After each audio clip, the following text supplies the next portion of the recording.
First City Providential College Bachelor of Arts in Communication envisions to be a center of excellence in the fields of communication. The First City Providential College Bachelor of Arts in Communication program shall produce globally competitive professional communicators equipped with the knowledge, skills, and attitude applied in various contexts with focus on the media professions. Conduct communication and media researches for local and international utilization and publication. Extend sustainable outreach services for people in the community and of the country.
Good morning, everyone. So, before we start, please be reminded of the following.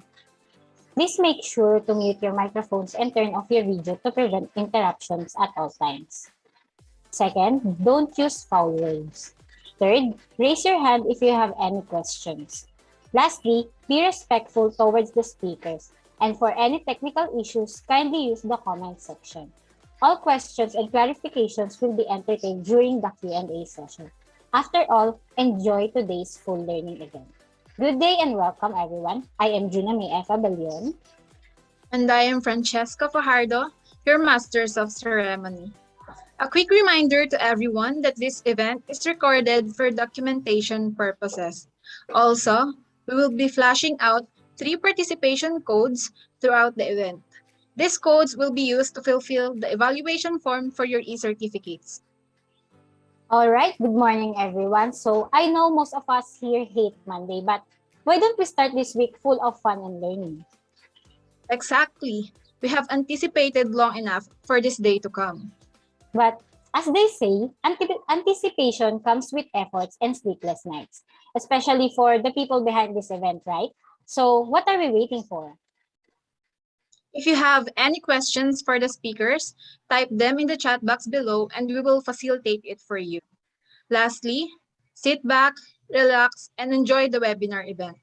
On behalf of Bachelor of Science in Hospitality Management 4th year class, we welcome you to our webinar entitled FCPC Bshm Series of Webinars 2021, a recipe for recovery in tourism and hospitality industry. With the theme, 3 R's, reflect, reopen, and rise, to new normal challenges in the pursuit of a plan for industrial recovery and progress. With a vision, next slide please. FCPC BSHM students shall provide avenue for hospitality industrial recovery and progress. Mission. FCPC BSHM shall collaboratively plan for hospitality industrial programs and webinars, provide quality and sustainable learning outputs for hospitality service providers, continuously participate in programs to recuperate from hospitality industry loss and attain ideas for recovery. With its goals and objectives, scout and participate on topics aligned with hospitality industry recovery and progress, to develop ideas and strategies on how we'll be able to cope up with the trends despite the pandemic, and to share strategies that can be used in the industry development and progress. But before we begin, let us start this event with a prayer to be led by Ms. Justine de los Reyes and to be followed by Ms. Marinel Abrao, Ms. Rizanel Abrao, and Mr. Jethro Aguilar for the FCPC Vision, Mission, and Creed.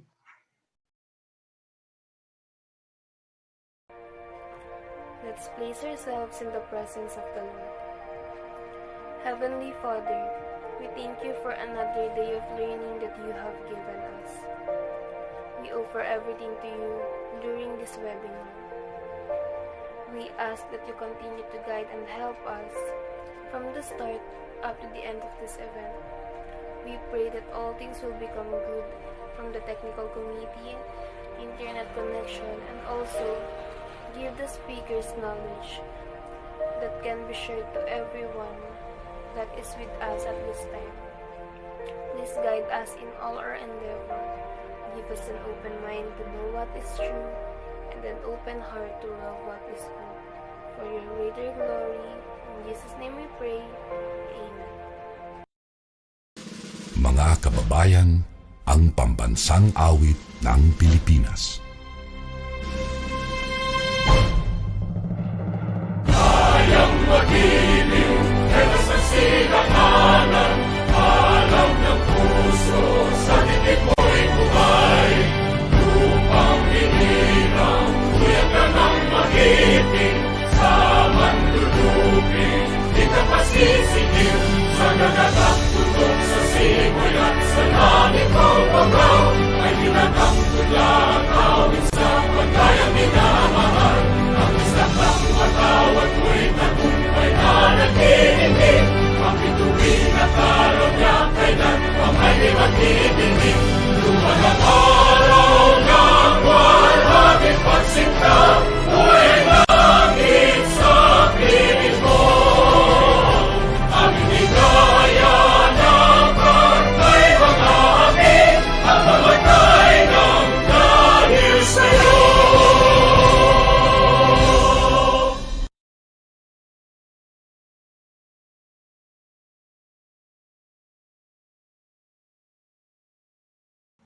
Vision.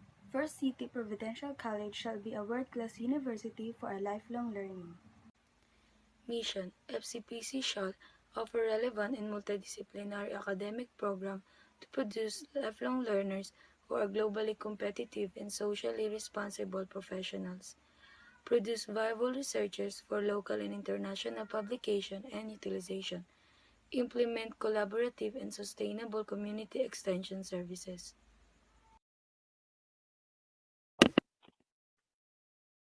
FCPCian script. I am true FCPCian. I carry the name of my dearest school, First City Providential College. I live up to its ideals. I have the duty and responsibility to think, act, and live with. Faith in God, creativity, perseverance, collaboration, intelligence, altruism, nationalism, anywhere, anytime, and always in my life.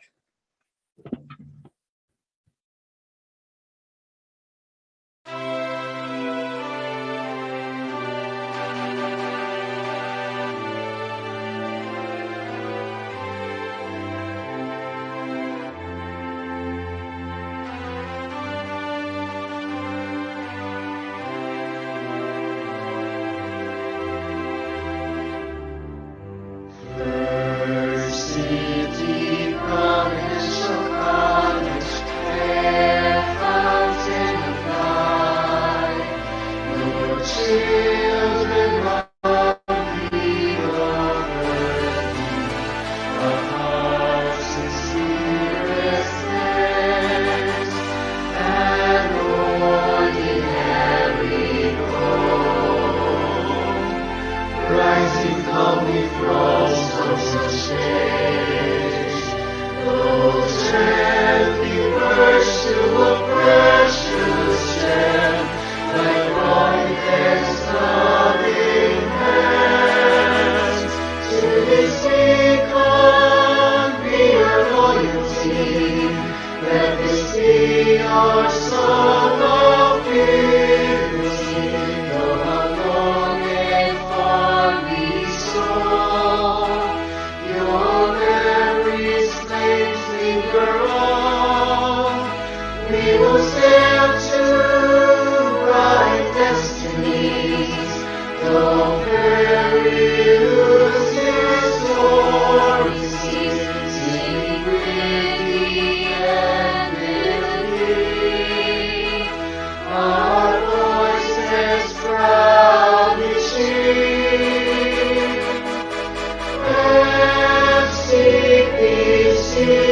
FCPCians, FCPCians, ever learning, ever onwards to noblest dreams.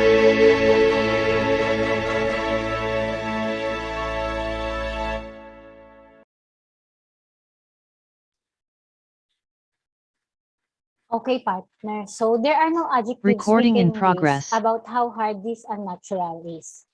Unfortunately, this COVID-19 pandemic has created an experience that is unlikely to be forgotten. The tourism and hospitality industry have been hit so hard. Closure of boundaries, lockdown measures, and travel restrictions have forced the industry to live through its results. But we must force ourselves also to look ahead and always remember that this is just temporary. Today, the recipe for recovery will be revealed. 10 different topics are prepared by the fourth-year hospitality management students. But before anything else, to formally welcome us in this event, let us lend our ears to our hardworking dean, Dr. Anne-Michelle J. Naig, as she gives her opening remarks. Let's give her a virtual round of applause. So, good morning, everyone. So, as a start, forgive me for I cannot open my camera because of the connectivity.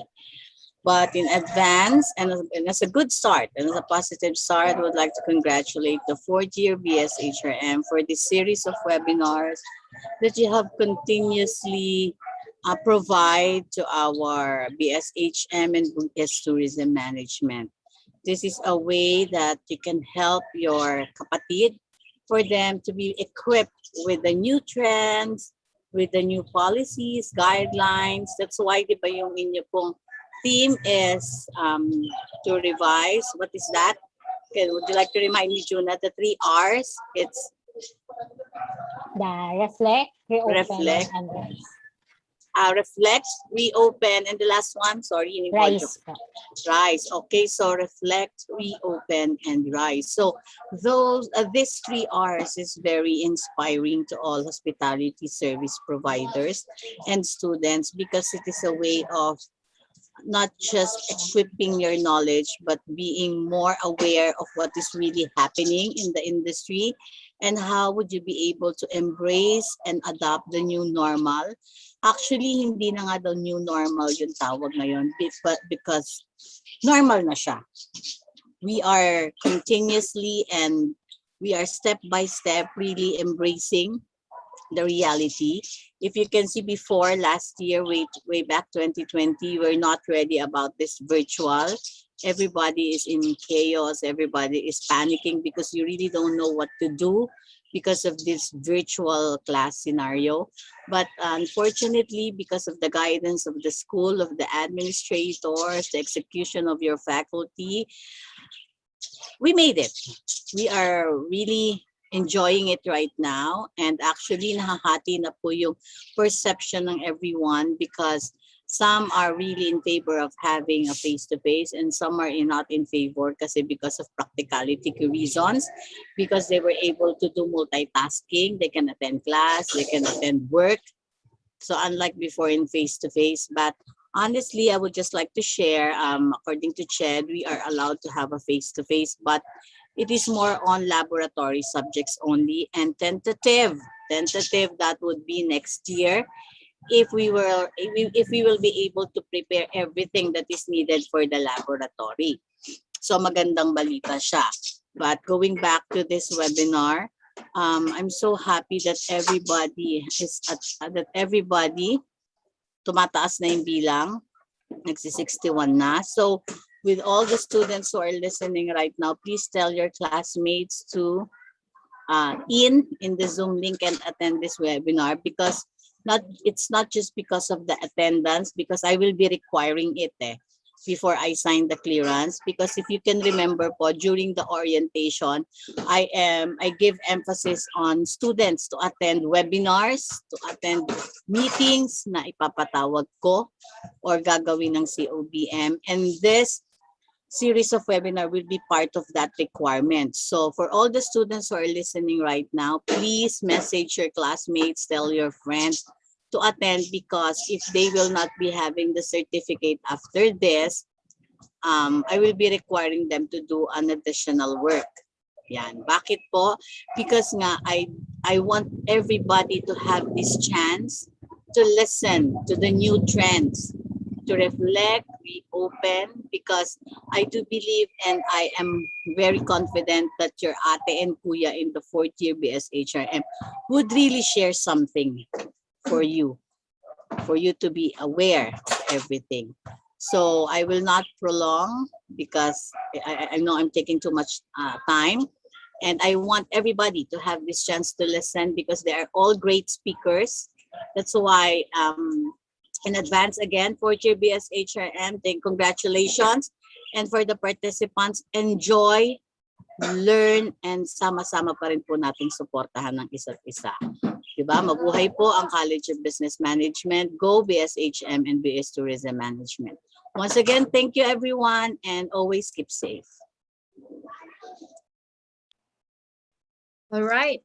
Thank you, Dr. Anne-Michelle Naig, for a very inspirational and welcoming speech. And now, without further ado, let's begin today's event. Flashed on the screen are the list of webinars topic that will be discussed. And for our first speaker, let me introduce to you Mr. Carl B. Wong to discuss Rise Entrepreneurship for the New Normal. Let's give him a virtual round of applause. Good day, everyone. My name is Carl Joshua, and I'm one of your presenters for today. The things that I will discuss to you is all about the webinars that I have attended before. The first webinar that I've attended is all about investment scams that are discussed in the webinar entitled how to spot and unmask investment scams. And the speakers of this webinar is Maria Bernadette B. Basilonia and attorney Oliver O. Leonardo. But first, what are investment scams? What are those? What are the meaning of it? Investment scams are also known as securities fraud, also known as stock fraud, and investment fraud is a deceptive practice in stock or commodities market that includes investors to make purchase or sale decisions on the basis of false information, frequently resulting in loss in violation of security laws. According to the speakers of the webinar, they said that investment is one of the important aspects of a business because it helps the business owners or the entrepreneurs to gain more money that he or she needed in order to set up his or her business. Because you need a capital in order to establish a business. Without a capital, you will not able to buy materials and products that you need in your business. That's why many business owners or entrepreneurs are encouraged to invest their money in order for them to get a higher capital. But some scammers take advantage to those business owners or entrepreneurs. They offer them a good deal that in favors the business owners or entrepreneurs so that they will agree to invest to them. Tourism management and industry is on the verge of breakdown in the year of 2020 because of the rise of the COVID-19 pandemic. The hospitality and tourism industry has been shut down for almost 2 years, causing massive loss of the economy, just like in Finland. We all know that Finland is one of those famous countries that many people wants to visit. That's why in the second webinar that I've attended entitled A Special Embassy Session, Aligning Strategies for the New Normal in Tourism and Hospitality. And the speaker of this webinar is also from Finland. Her name is Miss Laura Hassinen. She said that the tourism and hospitality management of Finland manages to rise and adapt the new trends and more enhanced safety systems that they need to follow today. As the tourism hospitality rises again, the entrepreneurs in Finland able to rise as well, their business able to operate again by simply adapting and innovating their facilities. They started to bring back profits that they lost in the past 2 years. That's why the economy of Finland is rising again due to the changes that they made in order to bring back the hospitality management in their country. And the last webinar that I've attended is all about Le Voyage du Revoir, starting the cruise industry. And the speaker of this webinar is Miss Jacqueline Timola. According to her, cruise industry faces a massive loss during the start of the pandemic. Many cruise ship companies are bankrupt because they are unable to sustain the business due to the lack of income of the company. Instead of letting their business and money decay, they decided to close and move on. But some of the owners manages to survive and adapt to the changes to the industry because currently safety is very important aspect of today's industry.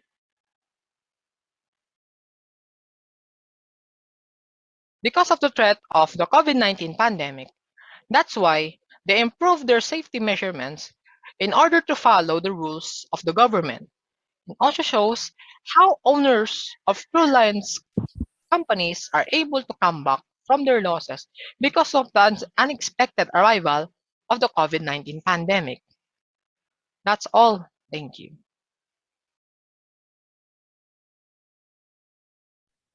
Thank you so much, Mr. Huang, for such an insightful presentation about the rise entrepreneurship for the new normal. It is really great to know that the businesses are really ready to adapt changes for the success.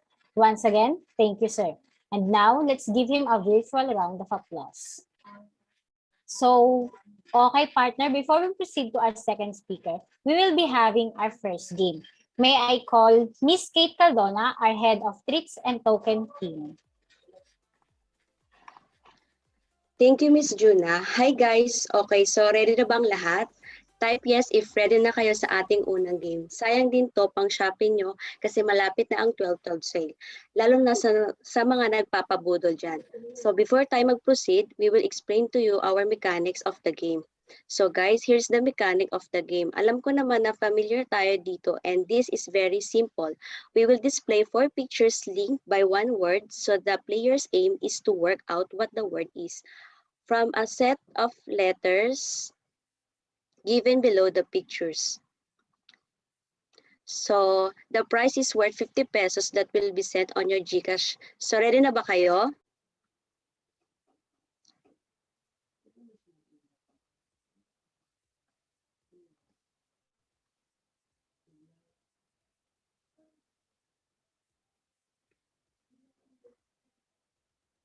Mukhang ready na ata sila, Miss Kate.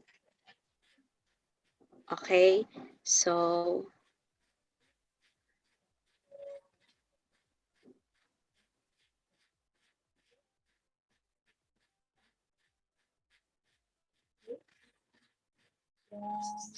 next slide please.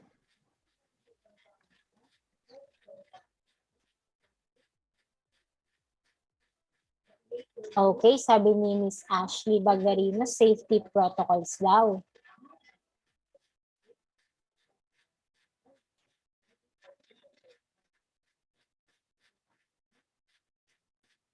Sabi naman ni Sir Alan, is face mask. Sabi naman ni Miss Annie, is pandemic. Sabi naman ni Mr. Rendell, is COVID-19. And Miss Cathy Doleano.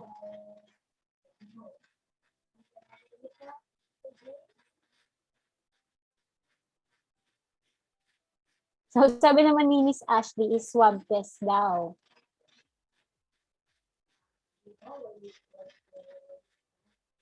So, Miss Kate, may nakakuha na ba ng tamang sagot dito sa comments?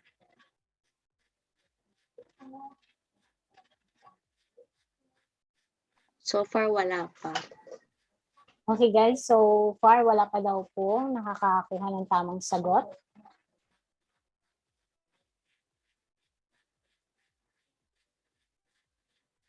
So, sabi naman po ni Miss Annie is new normal.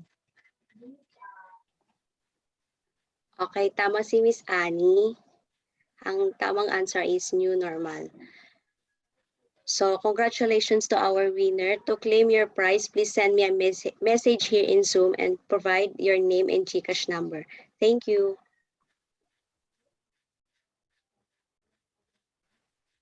Okay, thank you, Miss Kate. To our winner, Miss Annie Lagang, right? Kindly message Miss Kate para maklaim niyo po yung iyong prize. So moving forward for our second speaker, Miss Flordeline Larumbe. She will discuss tourism and hospitality businesses, thriving market positioning amidst COVID-19 pandemic. Let's give her a virtual round of applause.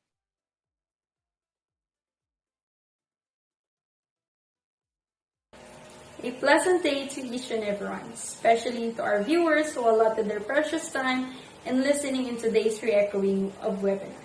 I'm Flordeline Narumbe, one of the speakers in today's webinar. Today's topic that I will share to you are the knowledge that I have learned in the past webinars that I have attended.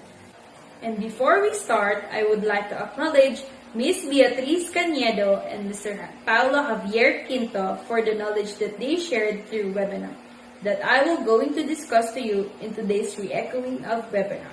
And with that, I've come up with the topic, Tourism and Hospitality Businesses Thriving and Market Positioning Amidst COVID-19 Pandemic. The learning objectives in this topic is to identify problems faced by the tourism and hospitality businesses and realize the importance of market positioning. And the last one is the new normal practices of businesses to thrive amidst COVID-19 pandemic. Due to the widespread of COVID-19 pandemic, businesses suffered productivity loss as a result of various government restrictions. Some firms have decided to close temporarily until people mobility is resumed. The hotel and tourism businesses are one of the industries that have been severely affected by the pandemic. Because of the restrictions and poor demand in domestic and even foreign tourism, the tourism industry is projected to suffer.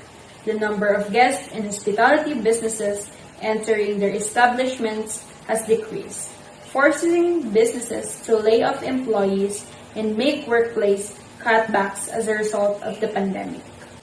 Despite the aforementioned worries, the industry should adjust to the new normal. The hospitality and tourism industries have proven to be resilient in the presence of the pandemic. Despite the fact that the demand and workforce have been affected, they continue to thrive in order to serve clients and guests successfully and efficiently. IATF is the organization that informs businesses and individuals in the Philippines about the prohibitions and regulations that enterprises must follow while attempting to resume their business operations.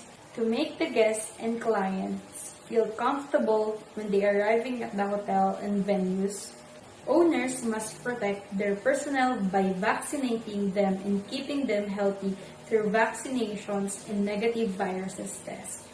Hospitality firms are known for focusing on services and physically assisting guests before the pandemic. But now that we are in the midst of one, personnel must practice contactless hospitality. They must ensure that their clients and guests are secure during the stay in the establishments, while enjoying the various facilities from the moment they arrive until they leave. When meeting different tourists, tourist firms and tourist guide must be healthy. While we are still in the midst of the pandemic, these industries limit the number of the people they may accommodate so that their safety and satisfactions are not compromised.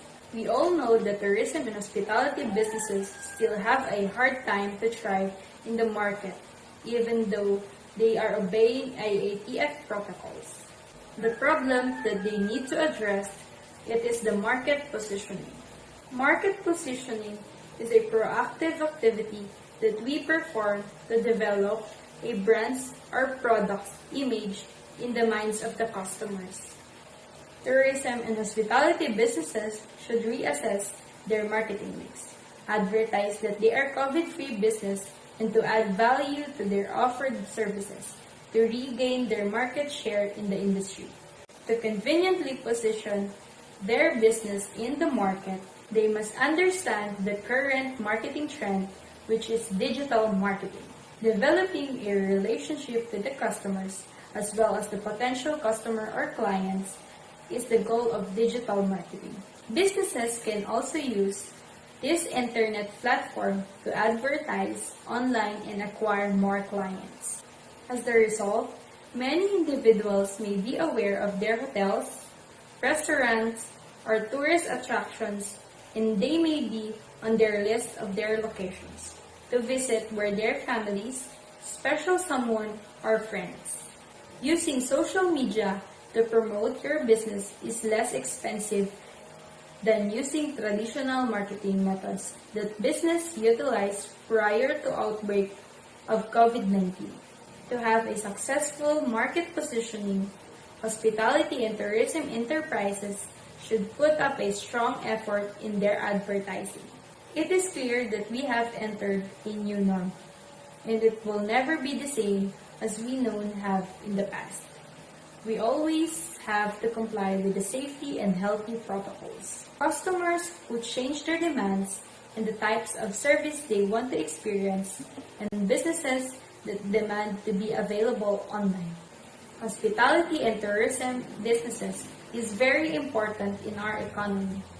As a country that excels in hospitality service and boasts a wide variety of tourism attractions and destinations, we must re-establish operating of the company in the safe and efficient manner in order to rehire locals and serve the international customer base. On the last quarter of 2021, some guidelines are reviewed and some restrictions are lifted up. However, in the interest of everyone's health and well-being, tourism and hospitality industry need to guarantee that their key stakeholders comply with the protocols and safety precautions set by the World Health Organization and the Department of Health. Face shield is not required in selected place, but if you are in the hospital, face shield is needed to wear. Their business or activities may continue to function as long as all of their workers and employees are fully vaccinated against COVID-19 and minimum public health standards are consistently observed. Thank you for listening and have a good day ahead.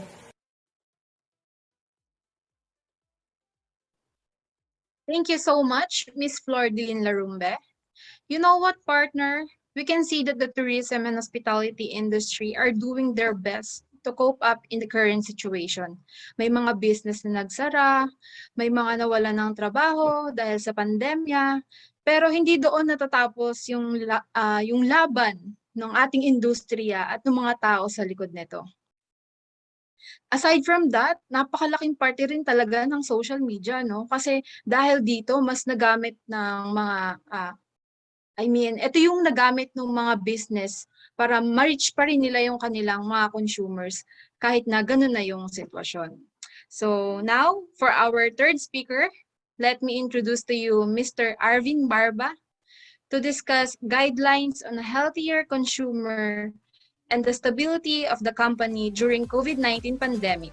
Let's give him a virtual round of applause.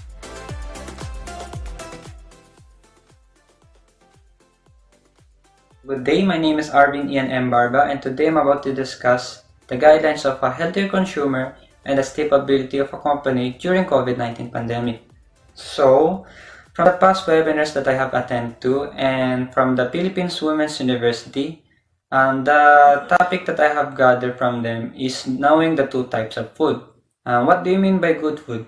So good food is a type of food that you just want to eat, just want to satisfy your cravings because you just feel like it, but you do not know what is the risk of eating those food. By eating those food, it can lead you, from example, eating too much oily food can lead you to have kidney stones. Eating too much spicy food can also lead you explosive diarrheas. And of course, eating too much junk food like crackers, like biscuit or chichirya, it can also be prone from having illness, mga sakit, ganyan. So, you should avoid eating too much junk food. Comfort food is the exact opposite of the good food. So, comfort food is vegetables, meat like chicken, beef, pork, and fish. Those type of foods, they help us build more strength, help us build more energy. For example, in my situation, before going to work, before helping my mother, I always eat chicken and vegetables for me to not feel lazy, because once you feel lazy, you will not accomplish anything, you will not do anything at all, because you're gonna feel dull. And those types of food are very helpful, you should know them. The second topic that I've gathered is the stability of a company during COVID-19 pandemic. So first things first, like the saying of other companies, the consumer is the life of every entrepreneur or every hospitality industry. And what do you say that? Because of them, they are the ones who keeping our company more strong. It help us improve. It help us more develop our company because of them. And how to maintain those customers. We should always consider those loyal customers. We should take care of them because having those loyal customers is a very valuable thing in the marketing industry. Of course, to let to avoid them from leaving, we should always make them feel comfortable. Like you should always pay attention from them, know their characteristic, know what type of food that they wanted, for them to feel satisfied. Because and know their characteristic. Like example, some of them are very talkative, and some of them are very quiet. For an example, that there's two types of guests. Like what I have said earlier, the talkative and the silent ones. The talkative are the types of guests that they are alone.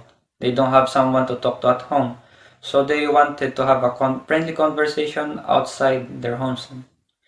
And of course, the silent ones are the ones who are very tired at work.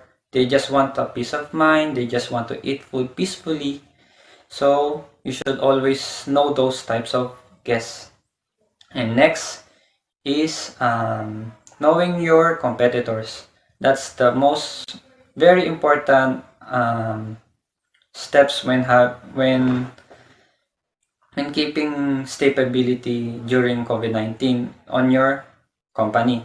Because knowing your competitors, of course, having two types of similar companies, like for example, both of them having milk teas, you should always improvise more menus, more new ideas for your company, because when you keep on repeating your menus, some of the guests will feel paulit-ulit, ganon, ano na sila, kasi parang wala nang bago, there's nothing new about the menu, they will not have a reason to come back.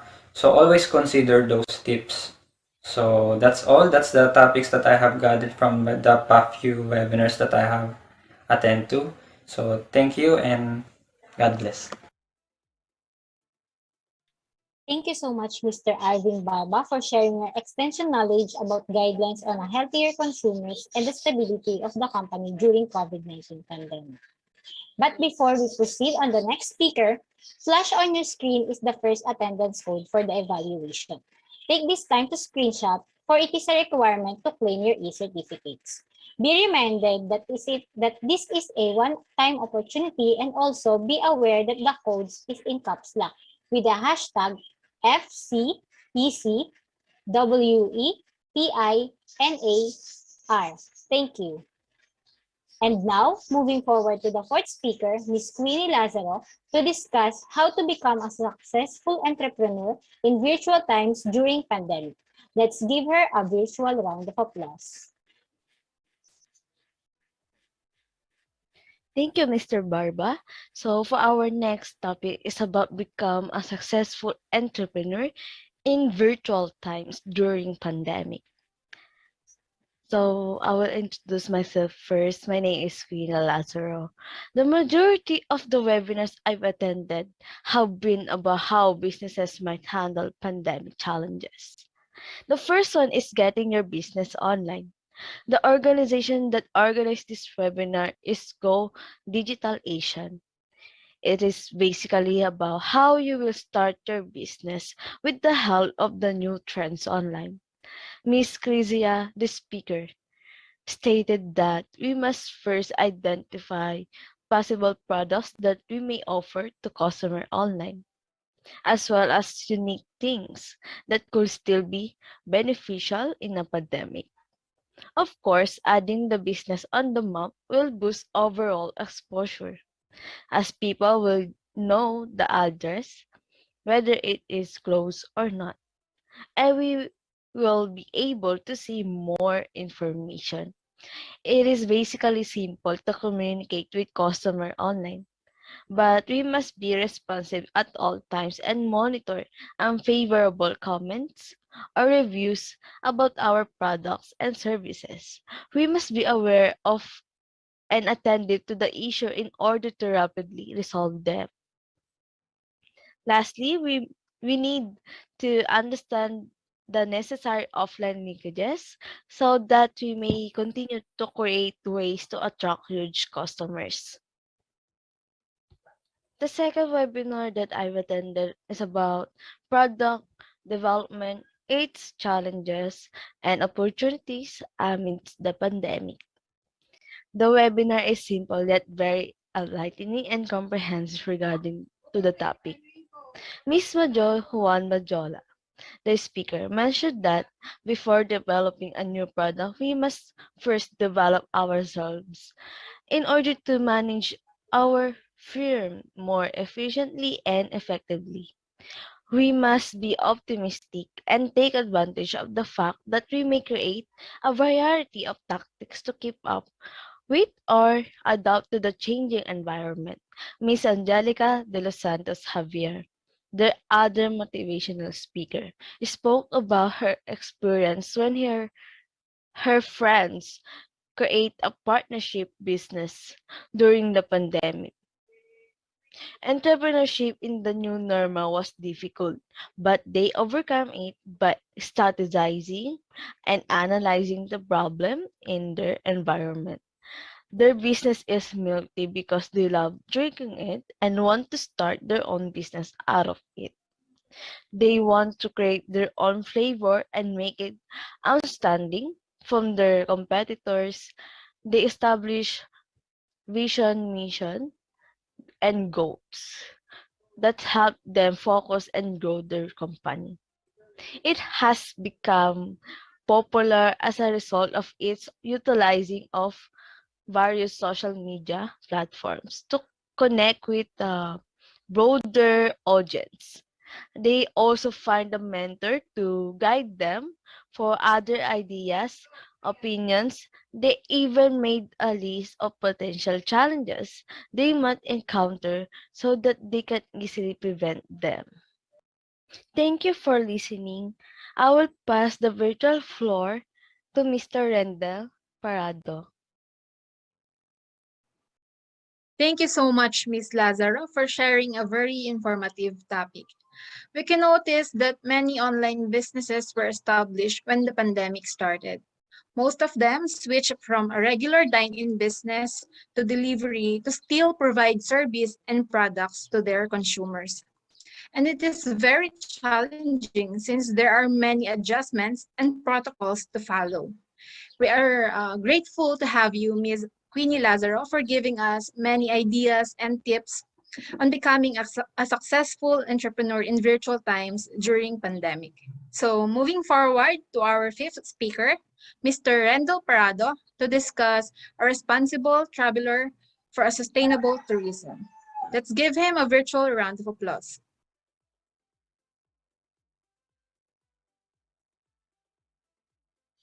Hi everyone, my name is John Randall Parado and I am here with you to share all the lessons that I have learned from the webinars that I have attended.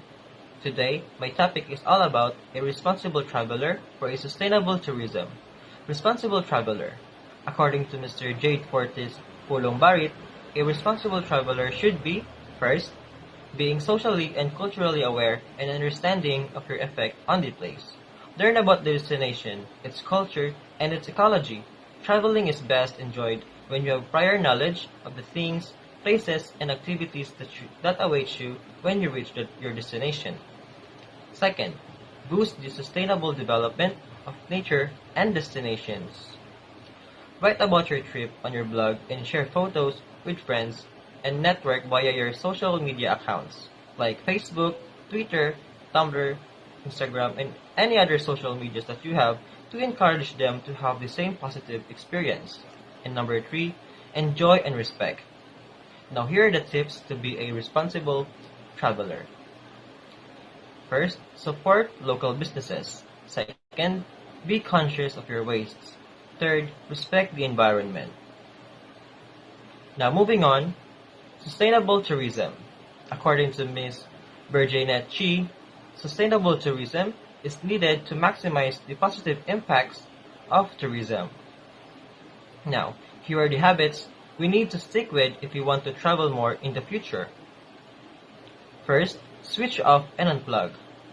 Do switch off lights and appliances when not in use. Unplug chargers and adapters. Limit water consumption. Don't let water run needlessly and never leave gadgets charging overnight. You are wasting power and you'll end up destroying your phone, tablet, laptop, and cameras too. Second, walk, hike, bike. Do walk, hike, bike, swim, run, and surf. Use the limbs to go places. It's healthy and green. Plus, the endorphins from a quick cardio session are bound to get you into a good mood. Don't sweat short distances. Take a leisurely stroll. Go on walking tours when you can. Think of it this way.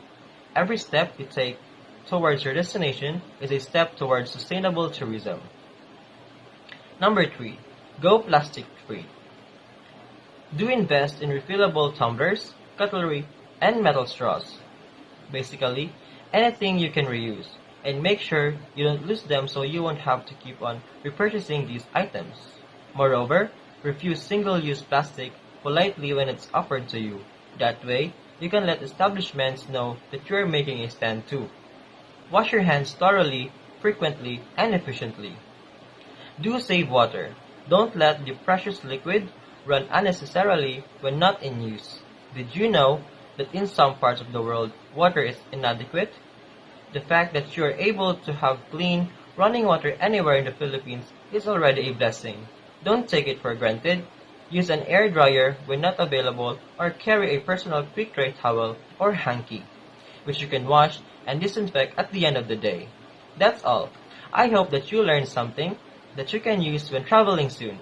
This has been John Randall Parado. Thank you. Wow, thank you for that wonderful discussion, Mr. Parado. Indeed, being a conscious traveler and traveling responsibly matters. By being a responsible traveler, you can help preserve local communities and cultures, contribute to local economies, and also help preserve the environment and wildlife too. So before we proceed to our next speaker to break the monotony, let's have our second part of the game. May I call on Miss Eliza Adriatico from Art Rates and Token Team. Thank you, Miss Juna. Hi guys, okay pa ba kayo? Comment lang po ng heart if ready na rin po kayo sa ating game. Ang ating second game is called Guess the Jumbo Letters. We will be flashing an image and you just need to arrange the letters and comment your answer in the chat box section. This game po is para po sa ating mga YouTube participants. Comment lang po kayo ng heart if ready na po kayo.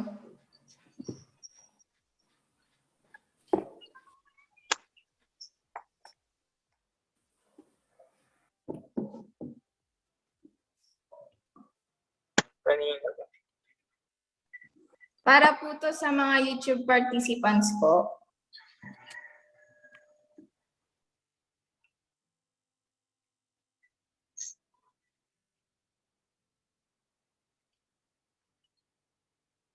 Chip.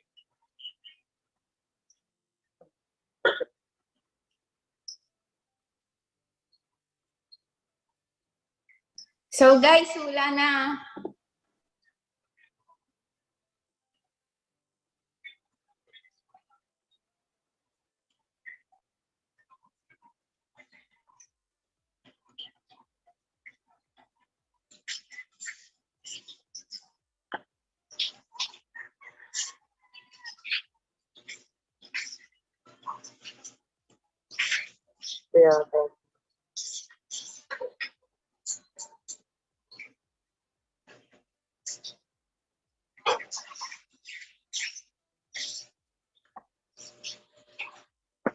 So hi guys, meron na po tayong nanalo. Congrats to our second winner. To claim your prize, please send me a message here in Zoom and here in YouTube and provide your GCash number. Thank you.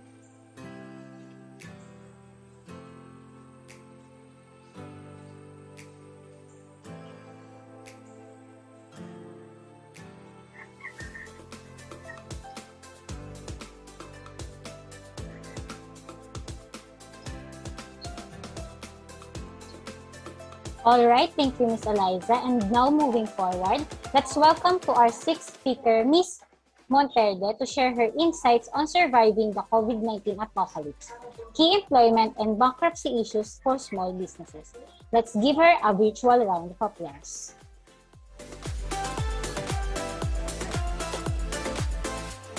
Surviving the COVID-19 apocalypse, key employment and bankruptcy issues for small businesses.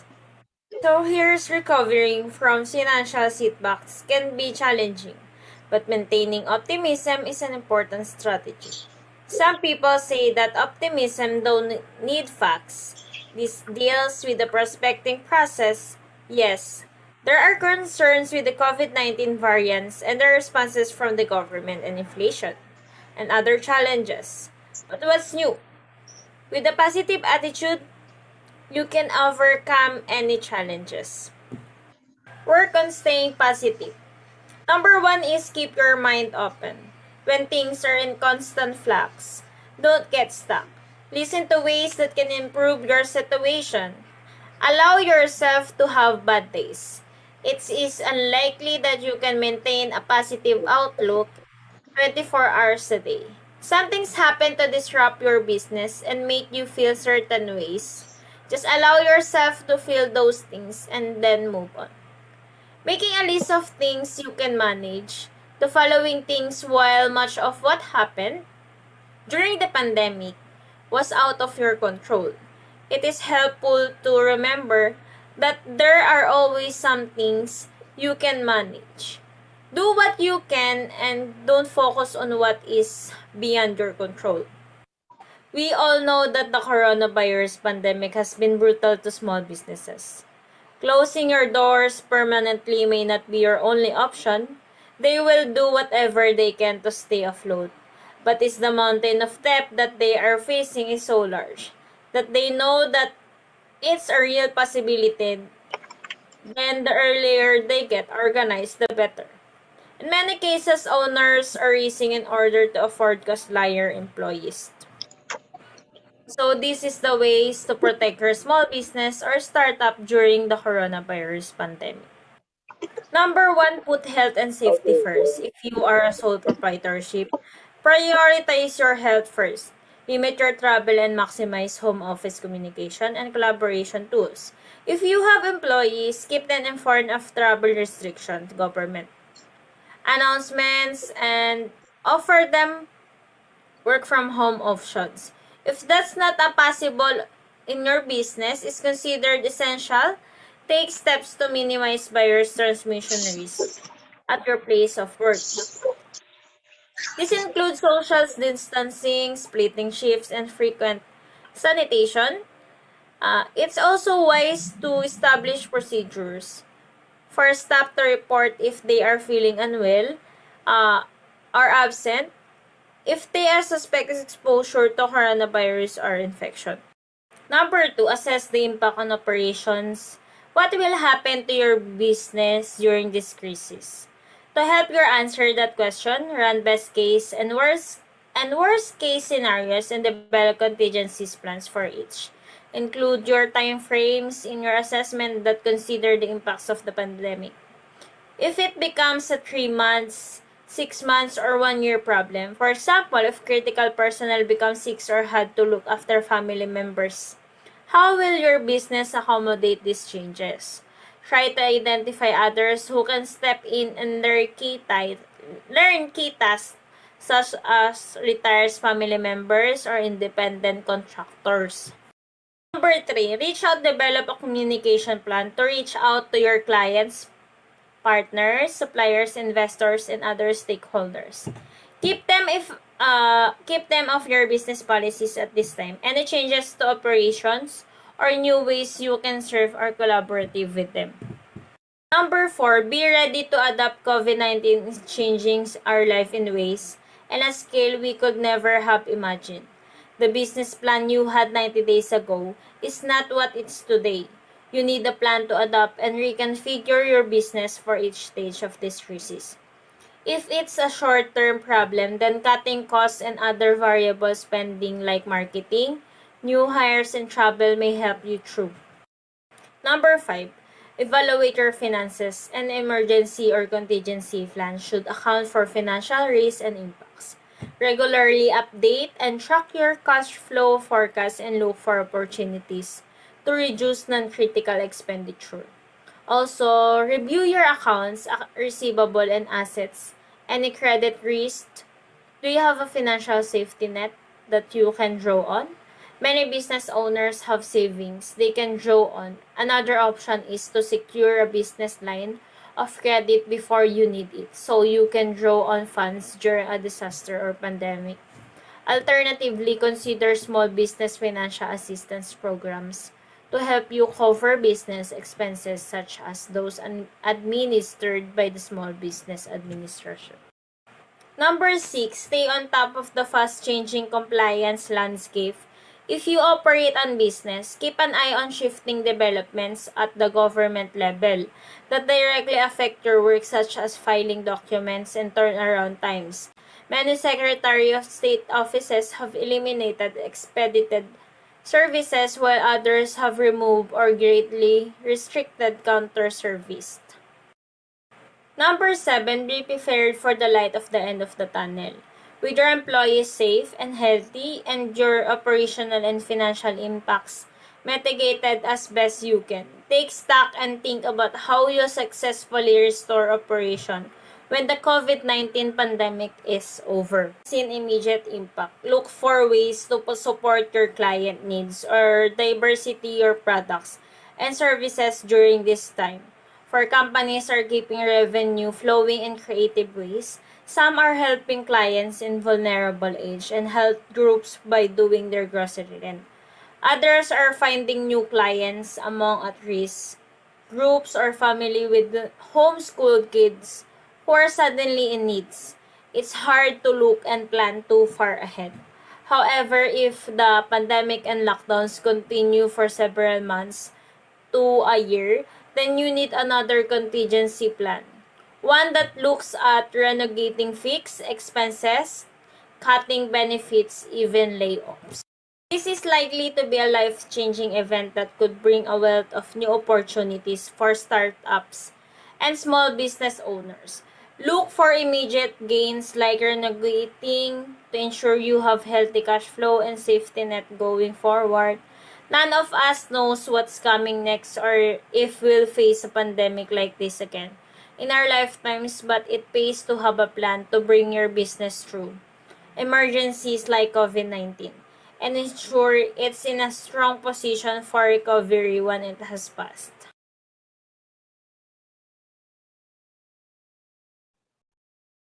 Thank you so much, Ms. Monterde, for sharing what you have learned about surviving the COVID-19 apocalypse, key employment, and bankruptcy issues for small businesses.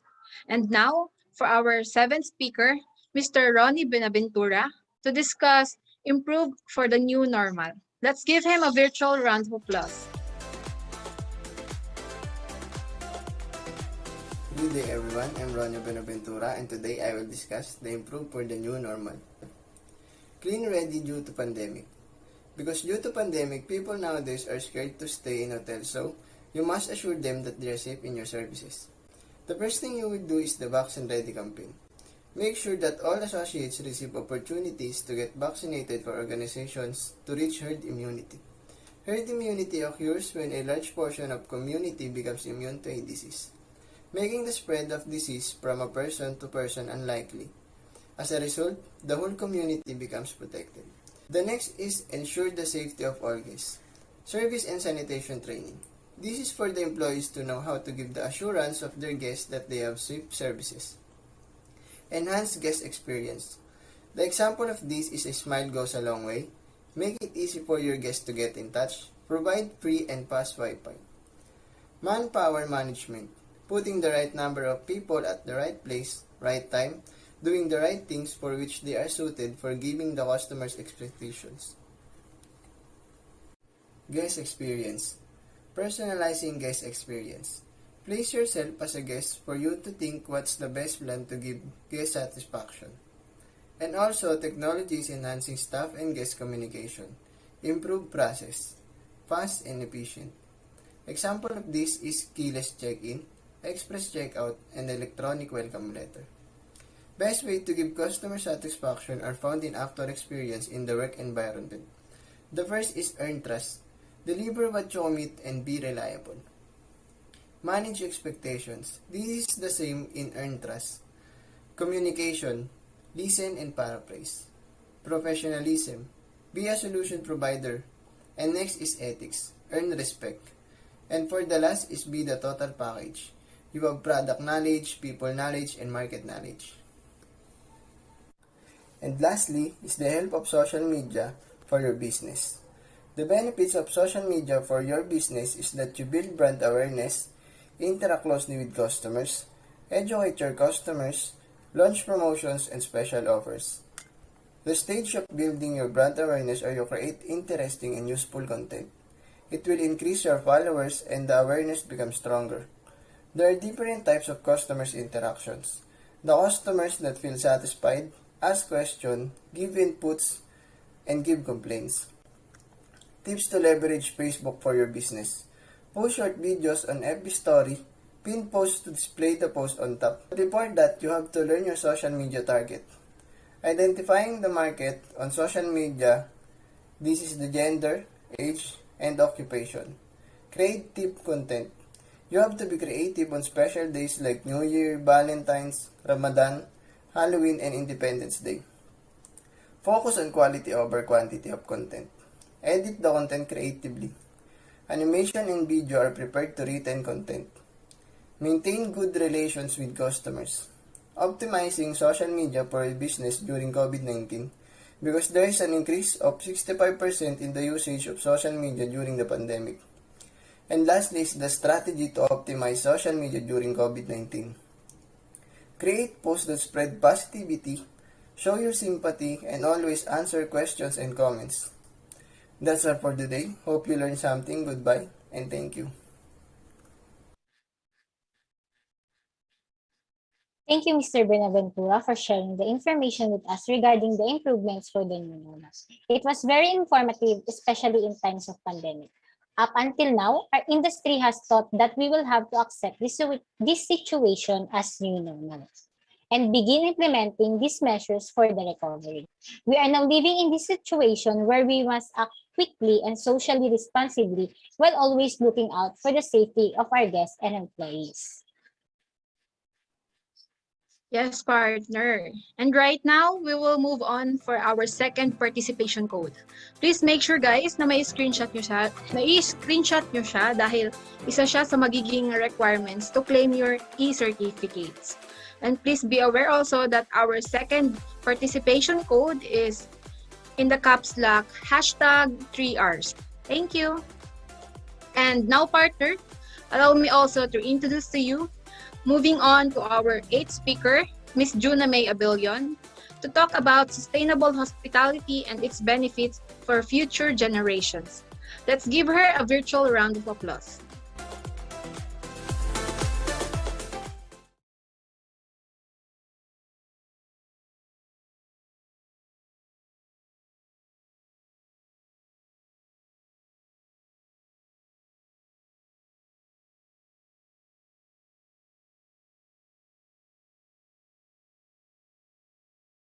Good day, everyone. Today, I would like to discuss to you about the reoccurring of webinar, Sustainable Tourism and Hospitality for a Greener and Better Normal, Sustainable Hospitality and its Benefits for Future Generations. So before we proceed, I would like to say that when things aren't sustainable, they eventually have to stop, by Anders and Cardin. So, environmental sustainability. What do you think is about environmental sustainability? So, environmental sustainability involves decision and taking actions to protect the natural world, with a particular emphasis on preserving the environment's ability to support human life. Today, it is very timely topic because people are becoming more aware of the full impact that businesses and individuals can have on the environment. So, environmental sustainability involves making responsible decisions that reduce your company's negative environmental impact. So, as you can see in this figure, These are the things that inside of environmental sustainability, such as water conservation, resilience, ecosystem management, electronic stewardship, energy, sustainable acquisition, sustainable buildings, vehicle and fuel use, and lastly, waste minimization and pollution prevention. So according to Miss Melody Wright, the project manager of WWF Philippines, the webinar I attended, she gave an overview about the WWF Philippines. So what is WWF Philippines? So the Worldwide Fund for Nature, or formerly known as World Wildlife Fund, is an international non-government organization that aims to conserve nature and ecological processes by preserving biodiversity, ensuring sustainable use of natural resources, and also by promoting the reduction of pollution and wasteful use of resources and energy. WWF Philippines was founded in 1996, and now WWF is in over 100 countries around the world. So WWF Philippines works to improve Filipino lives by crafting solutions to climate change, providing sustainable livelihood programs, and conserving the country's richest marine and land habitats. So, due to COVID-19 and other natural disasters, it affects our food system and also to the hospitality industry. And that's the reason now why there's a lot of closed food businesses, reduced labor force,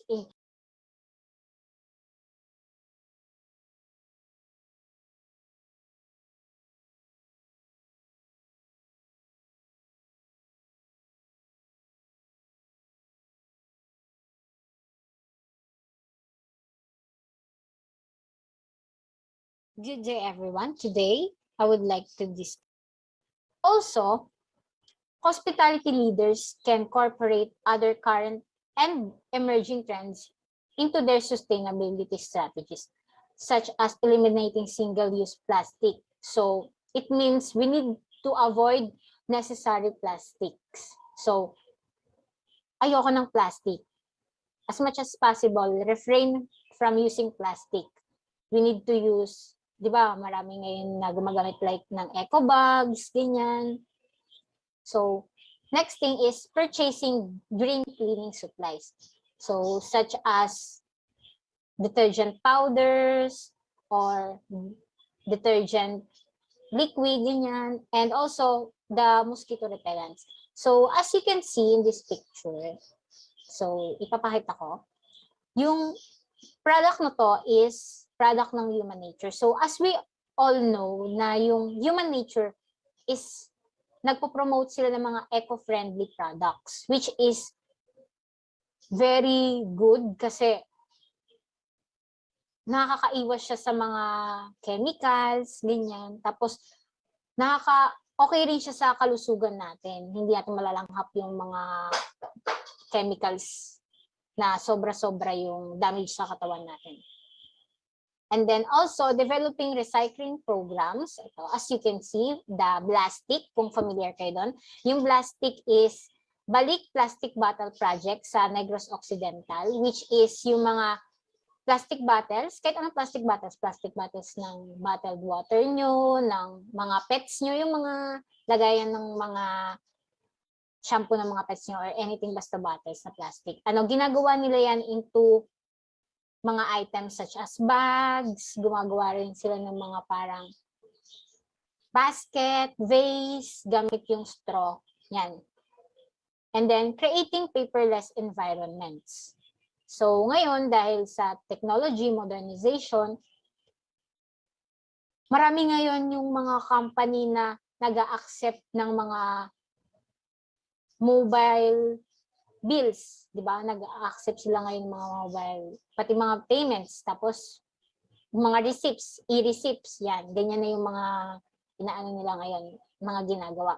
Para makaiwas tayo sa mga paper kasi kailangan iwasan natin yung mga paggamit ng sobrang papel kasi tingnan mo ngayon, yung mga puno natin, di ba sila yung mga pinagkukunan natin daw ng mga papers.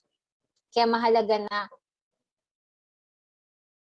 i-utilize natin yung paggamit or i-utilize natin yung paggamit ng mga green practices, ganyan. Tapos, lastly, sourcing from sustainable suppliers. So, ayan. So, as a future hospitality industry worker, I ask myself na how can the hospitality industry as a future leader ensure full embrace of sustainability? So, we all know that business is priority and environmental management is now on the rise. So, enterprise is already preparing for a future in which green regulations are mandatory. Green consumers are the majority, and also green company is a requirement. Pansin natin na lahat talaga kailangan ngayon, mostly mga green company kasi gusto nila makakonserve ng energy, ng water. So, for example, I created a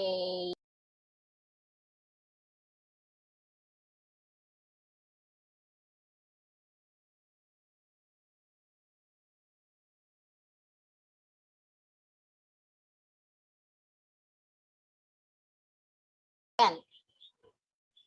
So as a future hospitality industry worker, I ask myself na how can the hospitality industry as a future leader ensure full embrace of sustainability? So we all know that business is priority and environmental management is now on the rise. So enterprise is already preparing for a future in which green regulations are mandatory. Green consumers are the majority, and also green company is a requirement. Pansin natin na lahat talaga kailangan ngayon, mostly mga green company kasi gusto nila makakonserve ng energy, ng water. So for example, I created a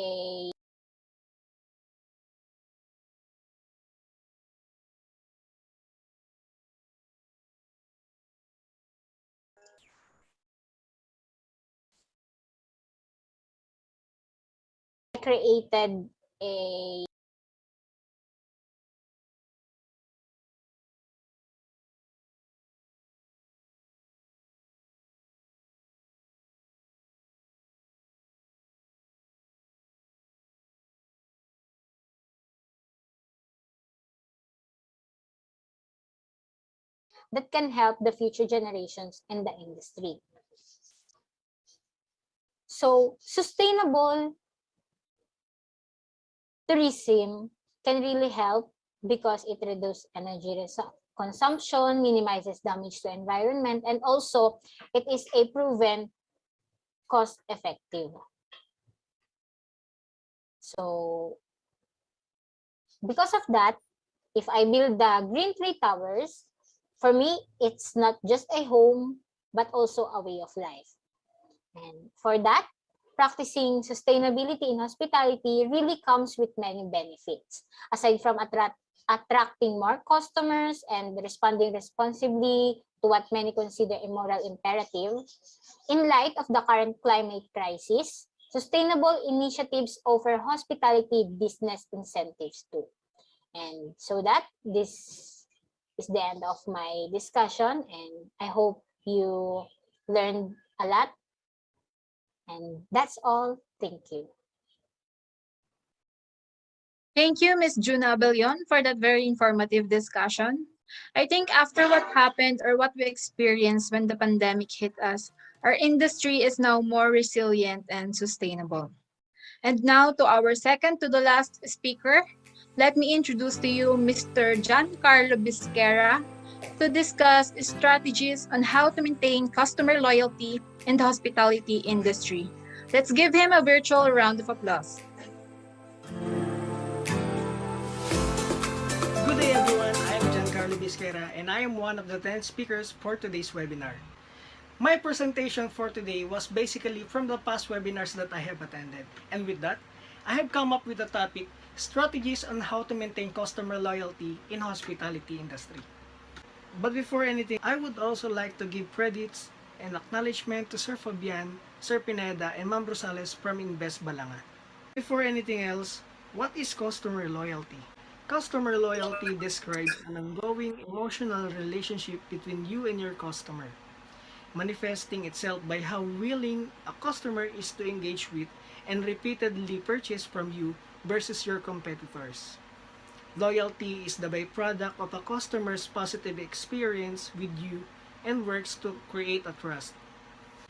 Now I have here 10 strategies to share to you on how to maintain customer loyalty in hospitality industry. Number 1, offer discounts.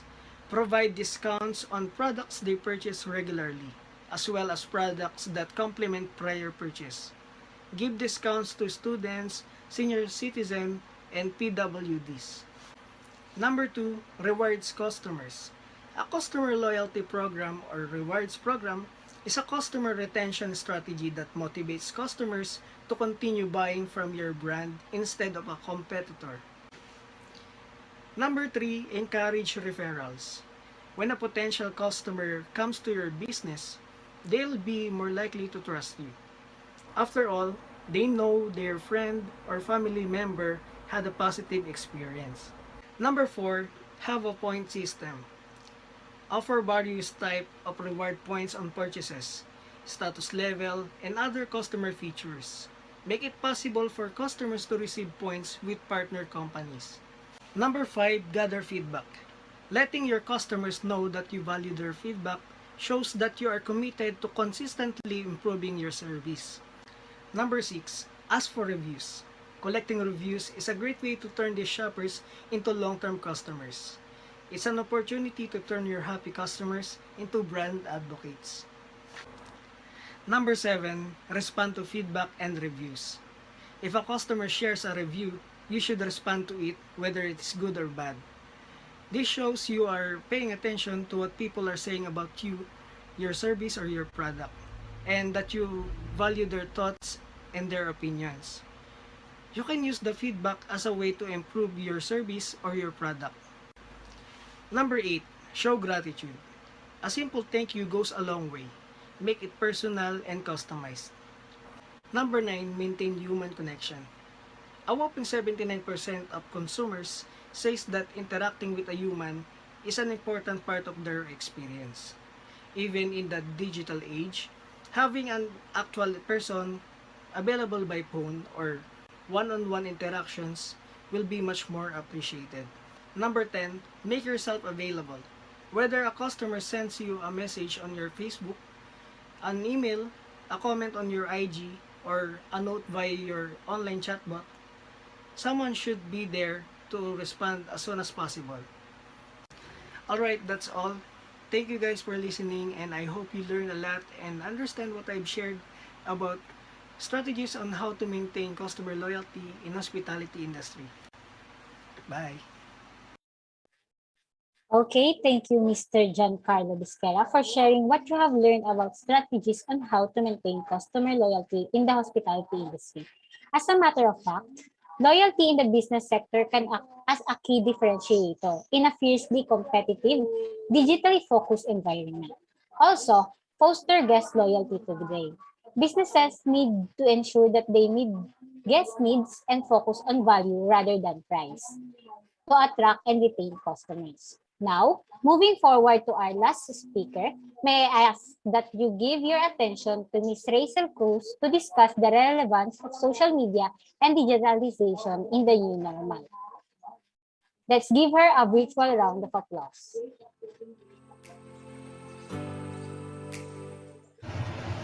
Good day everyone, I am Rachel Cruz and I will be the last presenter for today's webinar event. For my presentation, I will be discussing the summary of all the webinars that I have attended for the whole month of October. But before anything else, I would like to acknowledge these amazing, knowledgeable, and inspiring professionals. Starting with Ms. Catherine Henderson of Ladcom, next is Dr. Xavier Font, a professor in University of Surrey, and lastly, Mr. Miltos Karatsimas, a regional sales manager at Sweetpan. Their interesting topics inspires me to come up with my presentation for today's event. Now, let's begin with my topic, which is entitled as the relevance of social media and digitalization in the new normal for business and hospitality industry. Before we dig deeper into the topic, let us first know what social media is. Social media, according to Oxford Languages, are websites and applications that enable users to create and share content or to participate in social networking. Before the pandemic, businesses often had physical stores in which where they operates and where the interactions with the customers happen. But as COVID-19 arises and widens globally, many business ventures close its physical stores, which leads to many losses in the business world. To cope up with it, many businesses engage in social media to use it as a tool to promote and provide their services or products that they offer to their consumers. And now, it has become the major platform to market your business to every customers. Now, here are the use of social media to your businesses. According to Ms. Catherine of Henderson of Flightcom, she states that we can use social media to help increase your sales and profits, build brand awareness, show authenticity behind the business. Also, you can use it as an engagement with your followers and customers. It is a way as well for your business growth, and it opens new opportunities. And lastly, you can collaborate to someone with the same brand as you. Of course, when you use social media as a platform to promote your business, there are things that you should consider, such as cost involvement, time commitment, privacy and policy, backup, skills and expertise on the platform that you specifically use, and lastly, having a clear plan and strategy in place for you to successfully promote your business and to gain profits. And here are the different platforms that you can use to promote your business. There's the Facebook, Instagram, Twitter, LinkedIn, TikTok, and many more. Remember that you have to know when your audience or target market are active in social media for you to have the engagement and interactions.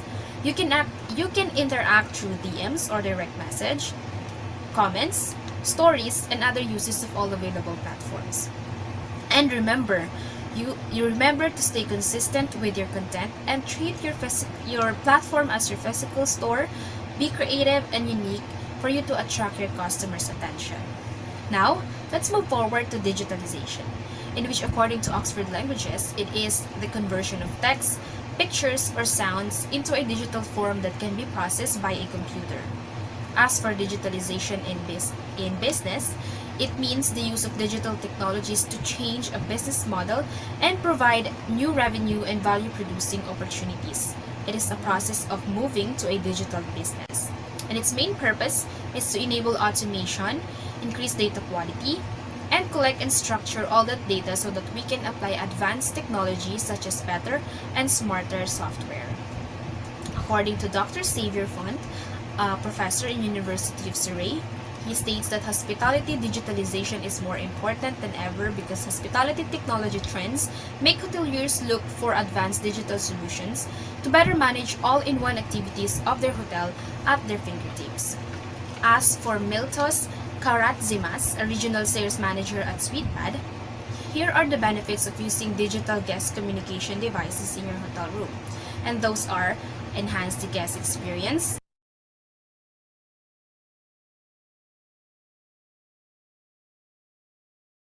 less hassle for both the staffs and the guests, faster service provision. It'll be easier for you as well to monitor your in-hotel sales, and you'll achieve hotel guest communication excellence.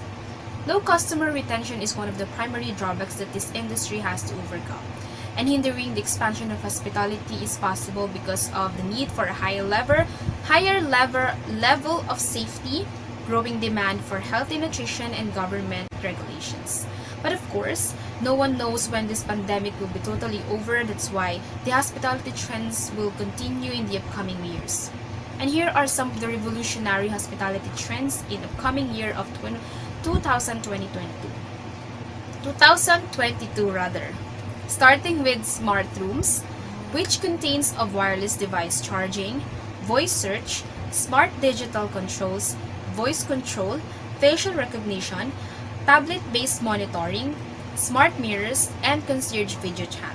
Also, there are booking technology, optimization, check-in automation, specialized software system, going cloud wherein you can store all information in one place, allowing authorized member of a team to access and share it. Next is blockchain solutions, which is a brand new technology in the hospitality industry. cryptocurrency, cybersecurity, smart recognition technology, personalized guest room, and lastly, virtual reality tour. That's it for my presentation. Thank you so much for listening. And on behalf of all the speakers, we hope that you learned something from us today. Again, thank you and have a great day. Thank you so much, Miss Cruz. Grabe, sobrang sarap talaga makinig ng mga ganitong discussions, partner, no? At talaga nga namang masasabi natin na ang social media ay malaki yung naging parte niya nung nagkaroon ng pandemya.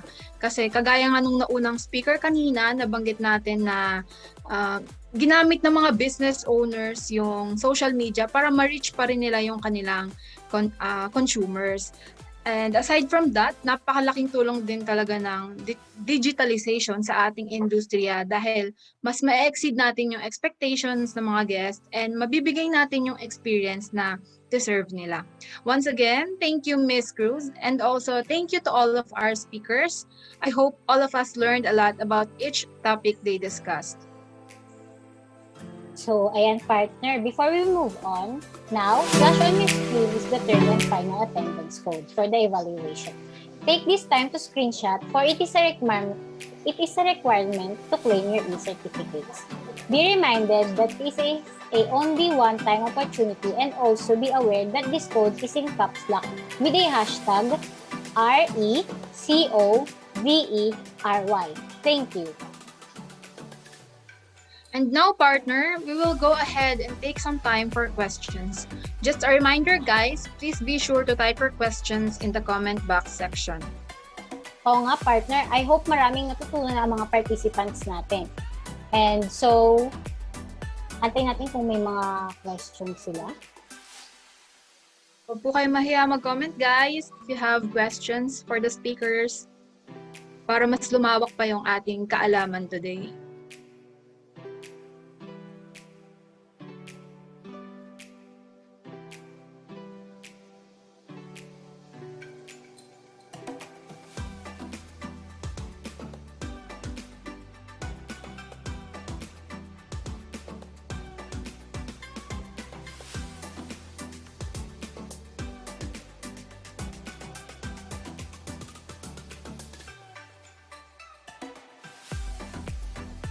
So, yan, habang nag-iintay tayo ng questions, no?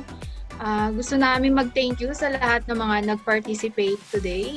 Huwag muna kayo aalis, guys, ha? Tapusin natin yung event dahil may mga pag-games pa tayo and later may pa-spin the wheel tayo. Malay nyo, yung prize na, makadagdag pa pang Shopee nyo. Kayo rin. Knowledge na. Prizes pa. Wow. Okay, partner. So, parang looks like we don't have questions. Mukhang naiintindihan nila lahat ng mga diniscuss ng ating speakers.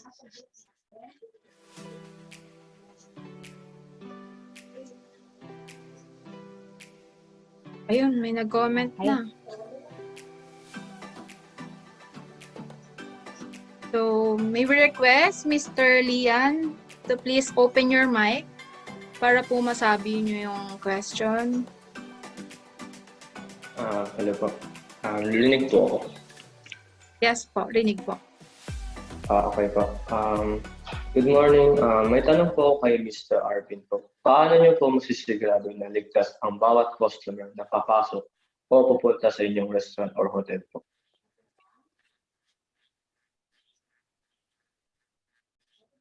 Yun po yung tanong ko po kay Mr. Arvin. Mr. Lian, po ba? Mr. Lian? Opo. So, tinig naman po ako, no? So, okay. Thank you sa question. Para masigurado natin na ligtas ang bawat guest or customer sa ating facility or restaurant, dapat meron tayong mga security guard na kung saan makikita sila sa entrance. Kaya natin kinakailangan ng security guard kasi kumbaga sa mga ibang mga scenario, which is, diba, kasi may mga ibang guests na may iba na maingay, makukulit, kaya dapat very attentive tayo doon kasi makakadisturbo ito sa mga ibang mga customers natin. So, syempre, once na nabigyan na sila ng warning ng mga waiters, dapat pag hindi pa rin sila nag-comply doon, i-escort na sila sa exit kasi makakaabala sila sa mga ibang customers natin. At mapapaisip din yung mga ibang customers, dito pa lang hindi na kaya nila i-handle. So, dapat dun pa lang masolusyonan na natin kasi ang safety ng ating mga customers is number one. So next, isa na rin is yung syempre, di naman naiba sa atin yung COVID-19. So dapat may safety protocols po tayo. Which is sa safety protocols dapat yung mga ano tayo, may vaccine card na laging ipapakita sa mga staff before entering sa facility. Tapos sa loob na yun, dapat i-check din yung temperature tapos i-fill up yung mga contact tracing. Tapos once na nasa loob na, yung iba naman hindi nire-required yung face shield. Pero yung face mask dapat kailangan nating isuotin yun. And before, pwede naman siya tanggalin kapag kakain na or hindi na naman na kailangan. But dapat yung mga waiters may provide na plastic na kung saan pwede ilagay dun yung face mask ng mga customers kasi hindi natin masabi, di ba, pag tinanggal natin yung mga face mask, kung saan natin nilalapag, tapos syempre, isosot natin ulit yung face mask, mas mataas yung risk na makuha natin yung COVID-19. So, dapat, yung mga face mask, ilagay natin sa face mask. Ilagay natin yung face mask sa loob ng plastic para hindi siya exposed. So, yun lang. Nasagot ko na ba yung tanong mo, Mr. Lian? Apo, thank you po. Thank you.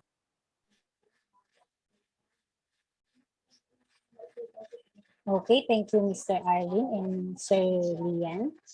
And next is nag-raise din ng hand si Miss Justine de los Reyes. Hello po, good morning. Good morning po. Bali, yung tanong ko, yung kaninang nag-speak about strategy, yung sa customer loyalty. I think si Mr. Bisquera. Okay. Si Mr. Bisquera po. So, yung tanong ko, kanina kasi ang natakal niya about sa customer loyalty, nagbigay siya ng tips. Ang tanong ko, ano naman yung mabibigay mong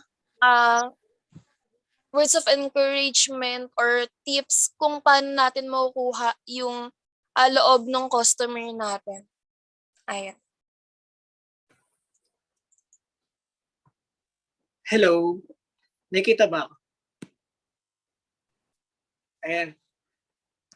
So, hello Justin. Salamat sa magandang tanong. So, paano nga ba natin makukuha ang loob ng mga customers natin? Una, kailangan approachable ka. Palagi ka dapat nakangiti para magkaroon ng positive vibes sa mga customers natin. And then, siguro lahat naman tayo, naka-experience na maka-encounter ng mga seller ng mga masusungit. So, dun pa lang, nakakawala na ng gana mag-avail ng mga products or services na in-offer nila kung ganun agad yung binabungad sa atin ng seller. Diba? So, ayun. Pangalawa, kailangan maging totoo ka sa mga products or services na ino-offer mo.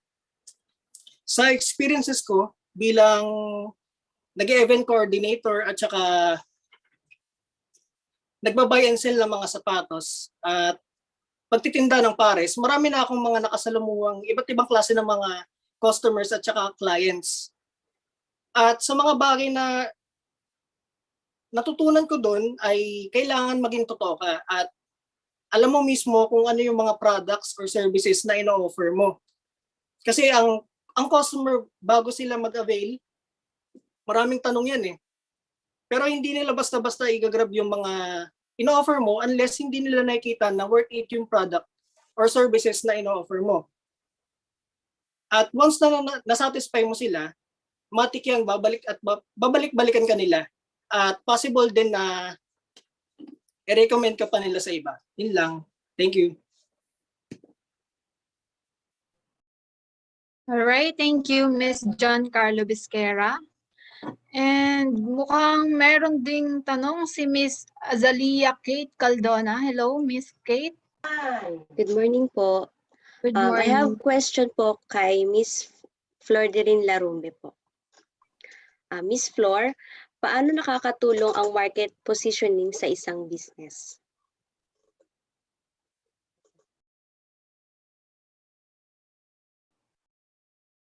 Hello? Good morning po. Am I loud and clear? Medyo choppy lang po, Miss Flor. Yes po. Pero Am I loud and clear? Opo, okay Ayan naman. po. Malakas Okay na naman. po. Paano nga ba nakakatulong ang market positioning sa isang business? So, it helps the business through conducting proactive activities that companies will perform to develop a brand or products or image in the minds of the customers. It is effective because there are digital ways to do, but it is still costs the business less. It is also important because since we are in the pandemic, companies need to reach larger numbers of consumers to thrive more.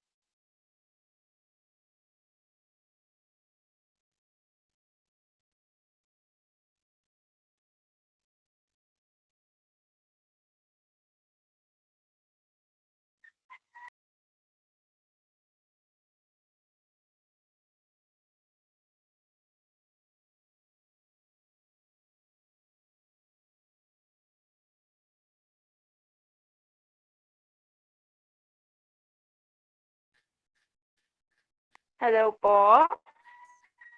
Yes, Miss Flodeline. Okay na po?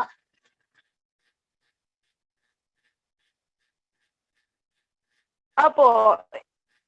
Okay po. Medyo Am I choppy lang. loud and clear po?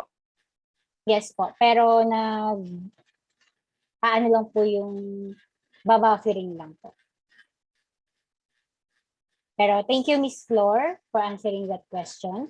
And next is Mr. Kenneth Cabiltes. Ay, Repeat yes. ko na lang po yung repeat ko na lang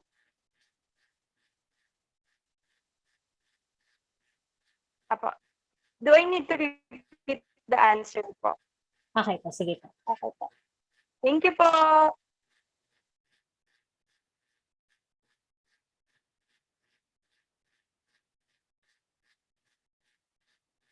So next po is sabi ni Mr. Kenneth, sorry, my mic is not working properly. That's why I'll just type my question here in the chat box. Ask ko lang po sa topic ni Mr. Rendell, ligtas po bang bumiyahe ngayon?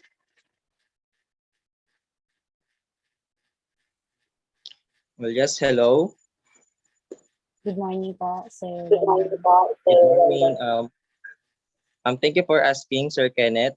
For me, safe naman ang bumiyahe ngayon as long as sumusunod tayo sa mga patakaran sa mga lugar na pupuntahan natin. Of course, first, always observe social distancing. Second, always use rubbing alcohol.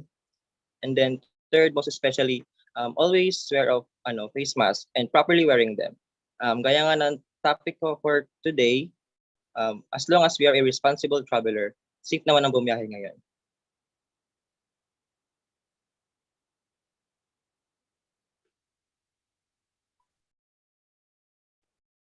So, thank you, Miss Rendell Parado. Meron pa ata tayong mga questions. May nagtataas pa ng kamay, Park. So, may we call on Miss Eliza May Adriatico? Can you please unmute your mic? This question po is for Miss Cruz.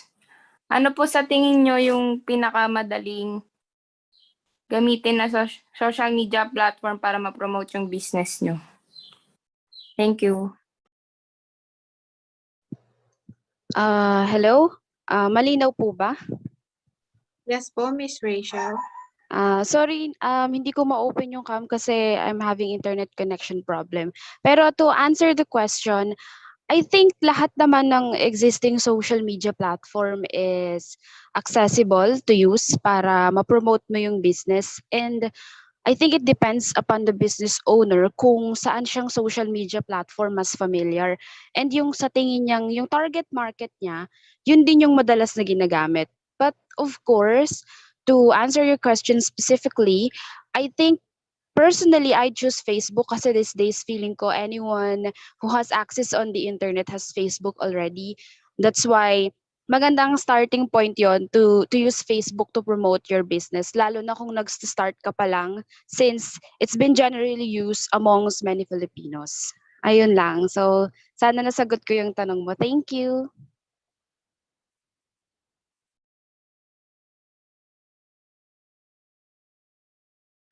Okay, thank you, Miss Rachel. So, may another question pa tayo from Mr. Jason Dominguez. You can unmute your mic po.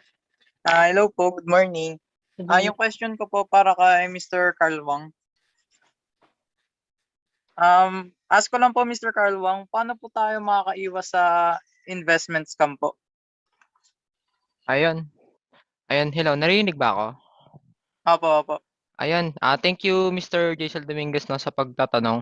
Ayun, yung mga bagay na kailangan natin tandaan para maiwasan natin yung investment scam is unang-una alamin muna natin kung yung mga organization o yung mga tao na nag-aalok sa atin ng investments is may lisensya ba sila?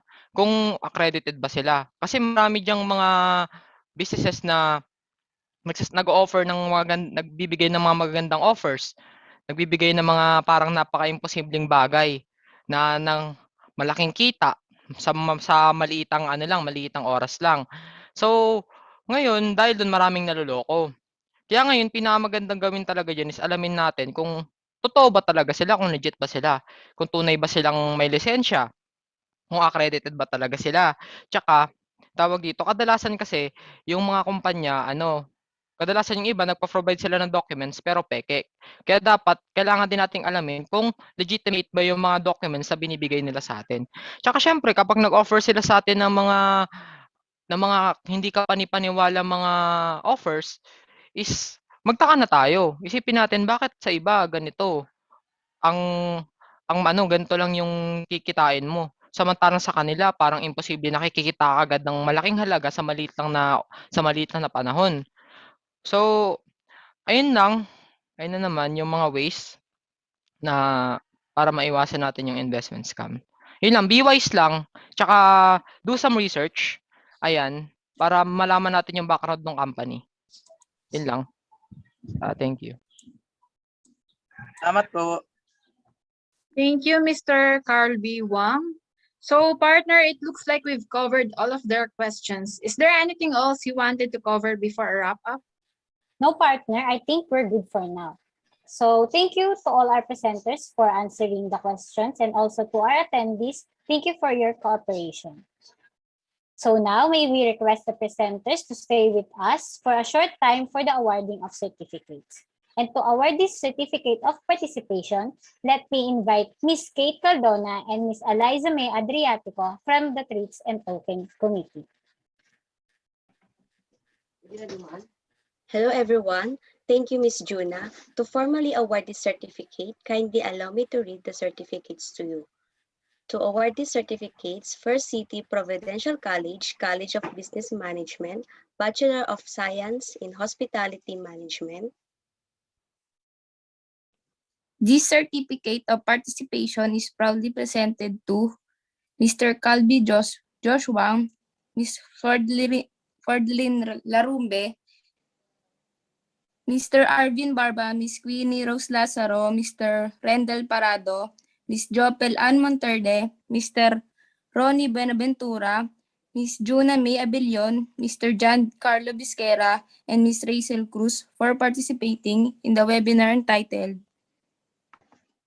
FCPC BSHM Series of Webinars 2021, a recipe for recovery in tourism and hospitality industry, with the themes 3Rs: reflect, reopen, and rise, to new normal challenges in the pursuit of the plan of industrial recovery and progress, given the 6th of December 21, held via Zoom Cloud Meeting and YouTube Live, signed by our Dean of Business Management, Dr. Anne Michelle Naeg, CHP. All right, thank you, Miss Kate Caldona and Miss Eliza Adriatico.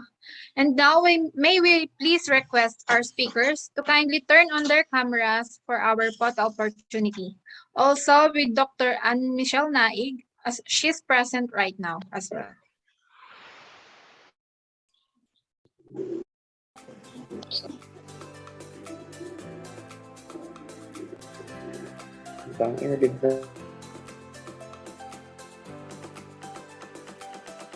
We'll just proceed with the screenshot. I'm really sorry. I really can't open my video.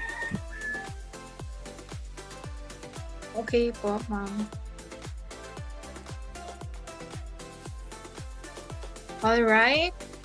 Mukhang naka-open naman na ng camera yung ating mga speakers. 1, 2, 3, smile!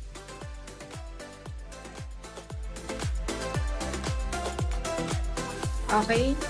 Thank you so much. Thank you everyone, but before that, may I call again Miss Kate Cardona for our last game for all of the participants that have been with us until the end. Thank you, Juna. So for our last game, this is the part 2 of our jumbled letters. So this is the same as the mechanics that I've said earlier.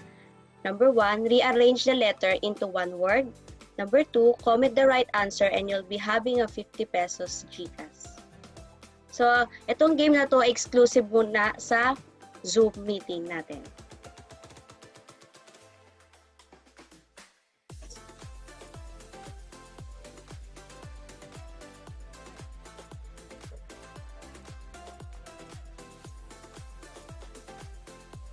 Okay, ang bilis, sabi ni Mr. Dexter Bengalog is customer loyalty. Sabi rin ni Miss Catherine Española is customer loyalty. Pero sa akin is nauna si Miss Catherine. Okay, Juna. The correct answer is customer loyalty. Congratulations to our third winner. Pero guys, hindi lang ito ang natatapos sa ating third game. Siyempre, for those participants na nag-fill out ng attendance at nag-stay until the end, meron tayong 10 winners sa ating roulette that will receive 25 pesos. To claim your prize, please send me a message here in Zoom and provide name and GCash number. Thank you.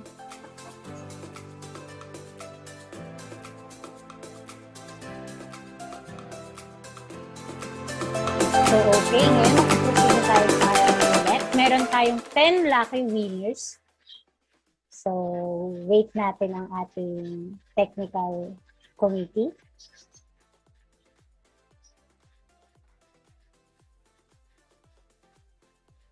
Sana lang hindi nakalimutan ng ating ibang participants dito, partner, na mag-fill out doon sa ating attendance form para mapasama yung kanilang name sa ating roulette of winners. Tama yan. At saka, marami itong mananalo. 10.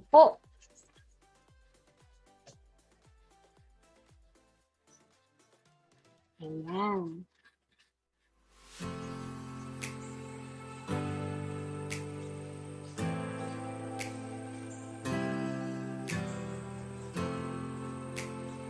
Okay, partner. So, ang dami palang nag-fill out ng form. 151 respondents. Talagang pasortihan na lang pag lumabas yung kanilang name dito sa ating roleta. Sobrang dami pala nila. So, pwede na siguro i-spin ni Mr. Camo yung ating roleta. Wait.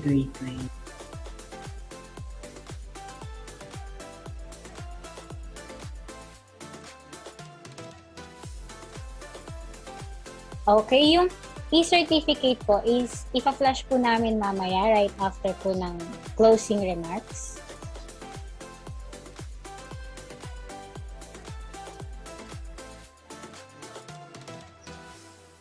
And make sure na matatapos nyo yung ating evaluation form. Nandun yung 3 participation codes na finlash namin kanina.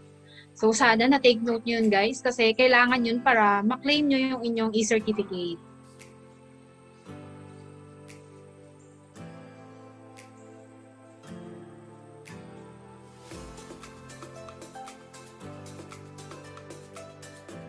So guys, ready na ba kayo sa ating roulette? So pwede kayo mag-comment ng heart emoticon para malaman namin kung gano'n na karami yung ready.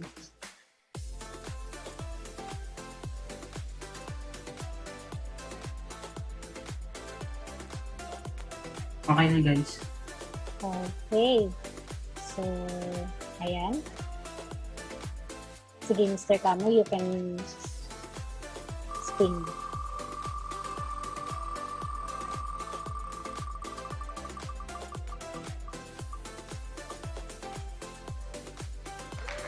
Okay, to our first winner, Miss Cafe Crisel Ann. So, Miss Cafe, nandito ka po ba? Pa-comment na lang po sa comment section kung nandito ka.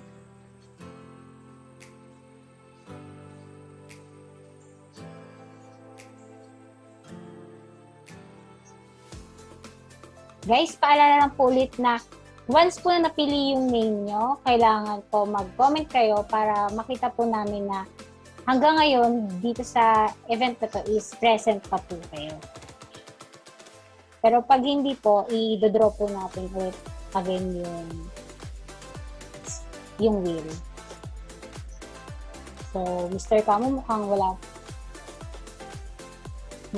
po ata siya.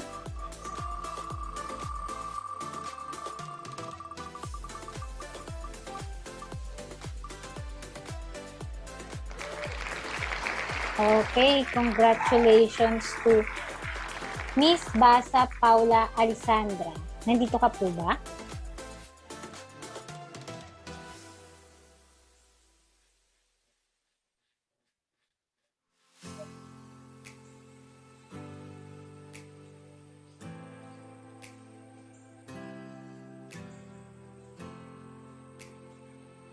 Comment lang po kayo sa ating YouTube live stream kung wala po kayo sa ating Zoom meeting.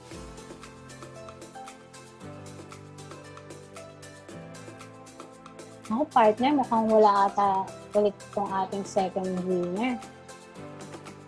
Mukhang kailangan na naman natin mag-draw. Okay, Mr. Camo. Pangalawa na siya, wala pa. Nasa YouTube.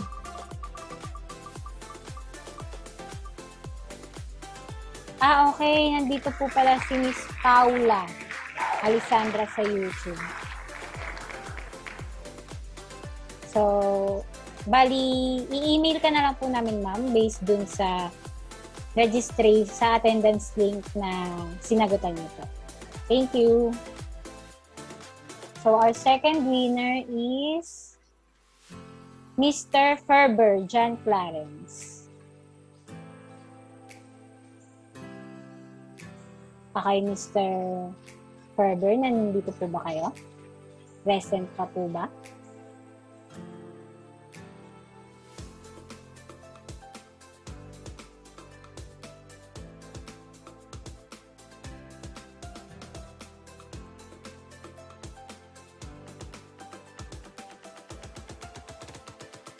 Mukhang wala yung ating second winner. Okay, so Mr. Camo, draw ulit tayo.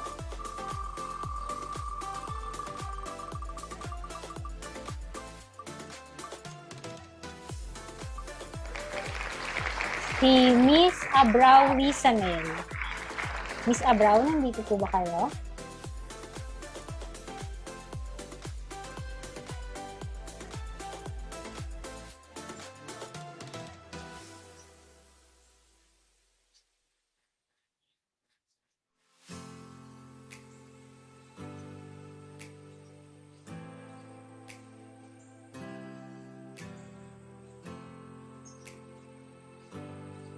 Okay, mukhang wala si Miss Risanel Abrao. So, draw ulit tayo, Mr. Camo.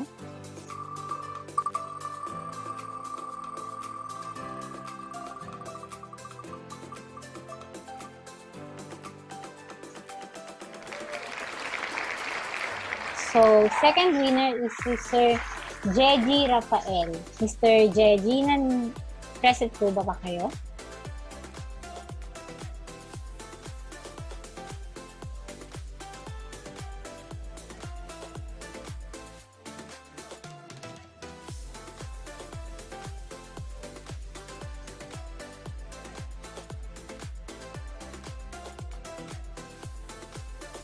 Mukhang wala na naman ata Mr. Camu.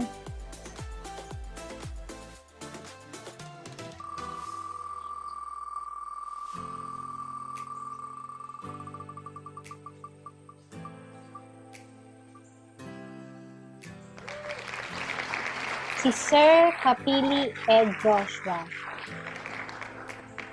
Nandito po ba? Present po ba? Okay, andito po si Sir Ed.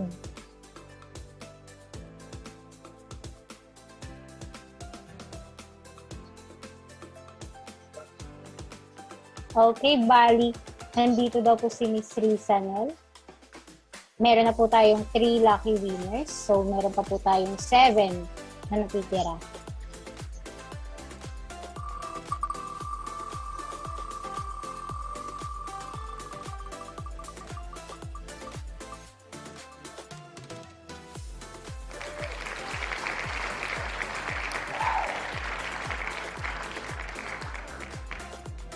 Okay, nandito po ba si Ma'am Roman Cristina Joy?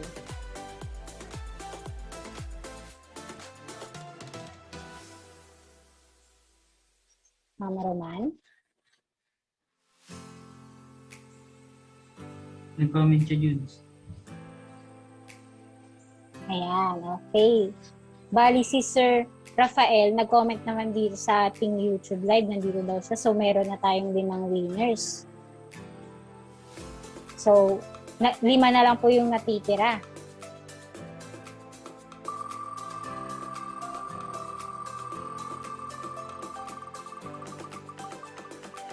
So, ang ating pang-anim is si Ma'am Rosales Rose Carla.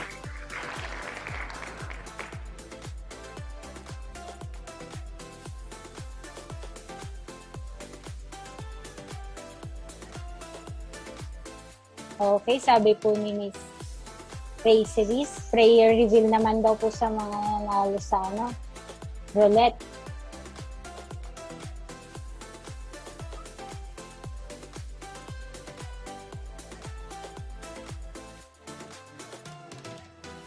Okay, nandito po si Miss Carla, present daw po.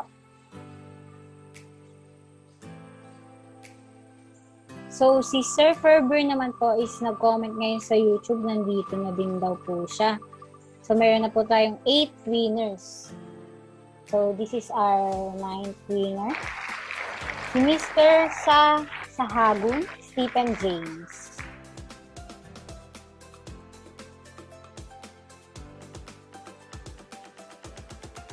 Mr. Sahagun.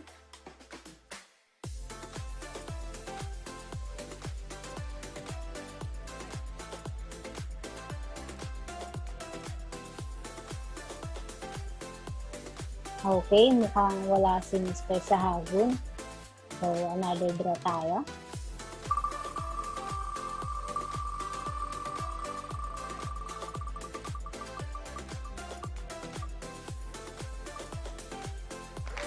So, for our 9th winner, si Miss Isulan Catherine. Miss Isulan.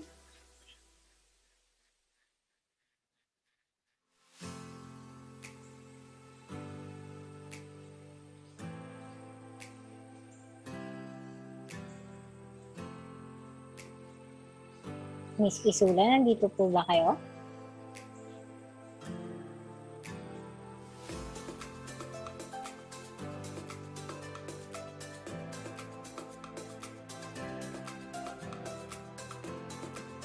Mukhang wala ang ating pang 9th winner.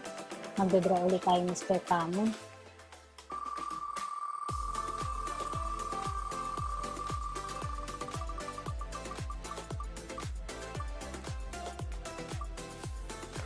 Ayan guys, so ang ating 9th winner is si Necesito Becora.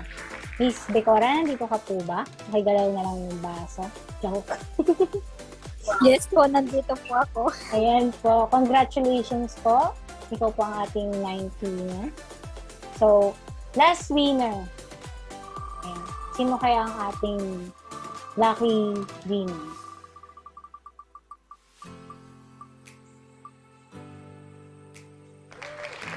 Okay, si Miss Dandoy Vanessa Micaela. Nandito po ba kayo? Present pa po ba?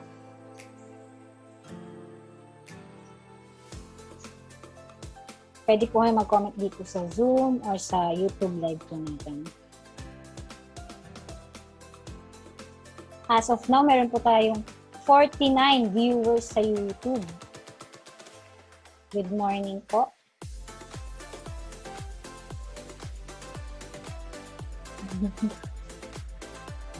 Okay. Mukhang wala ata si Vanessa. So, pwede tayo ulit mag-draw, Mr. Tommy.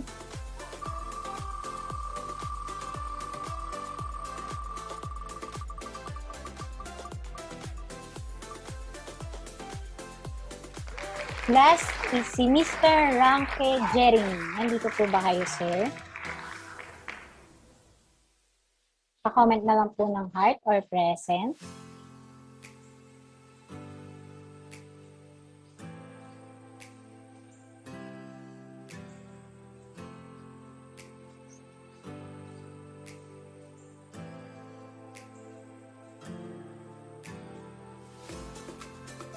Mukhang wala ata, Mr. Pamo.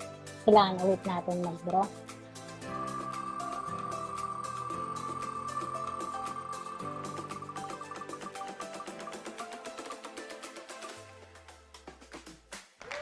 So, ayan. Si Miss Sebey Kim. Miss Sebey. Present pa po ba?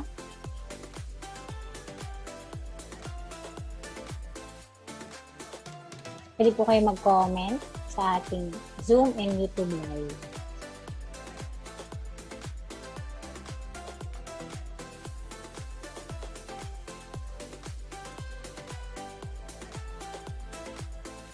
Okay, Mr. Kamo. Wala na naman. Sayang. Sige, another draw.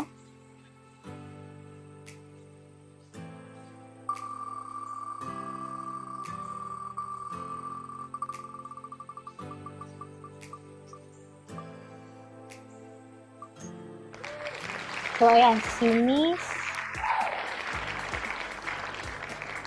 Felipe Geraldine. Si Ma'am Geraldine. Andito pa po ba? Present pa po?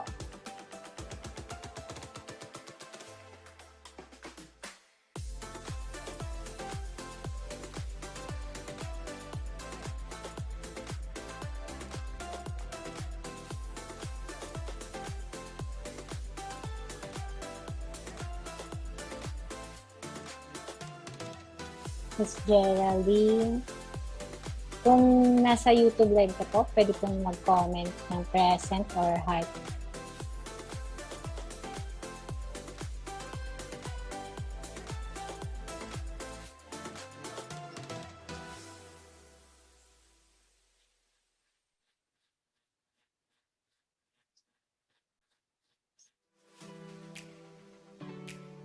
Okay, Mr. Pamo, mukhang wala ang ating last unit.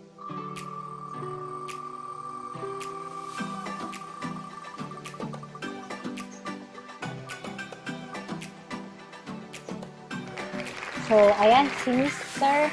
Chidoro Daniel. Nandito pa po ba kayo, sir? Ako mukhang maraming wala na dito sa sa ating Zoom and YouTube. Sayang yung ating prizes.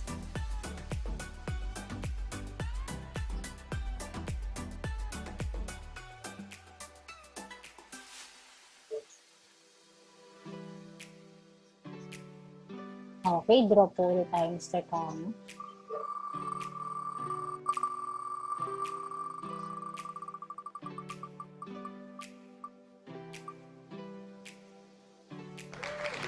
Okay, si Ma'am Ruth Mikaan.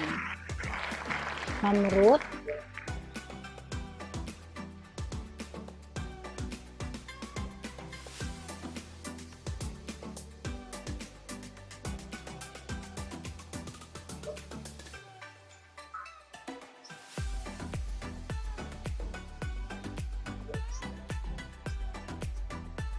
Mukhang wala, Mr. Kamo. So next.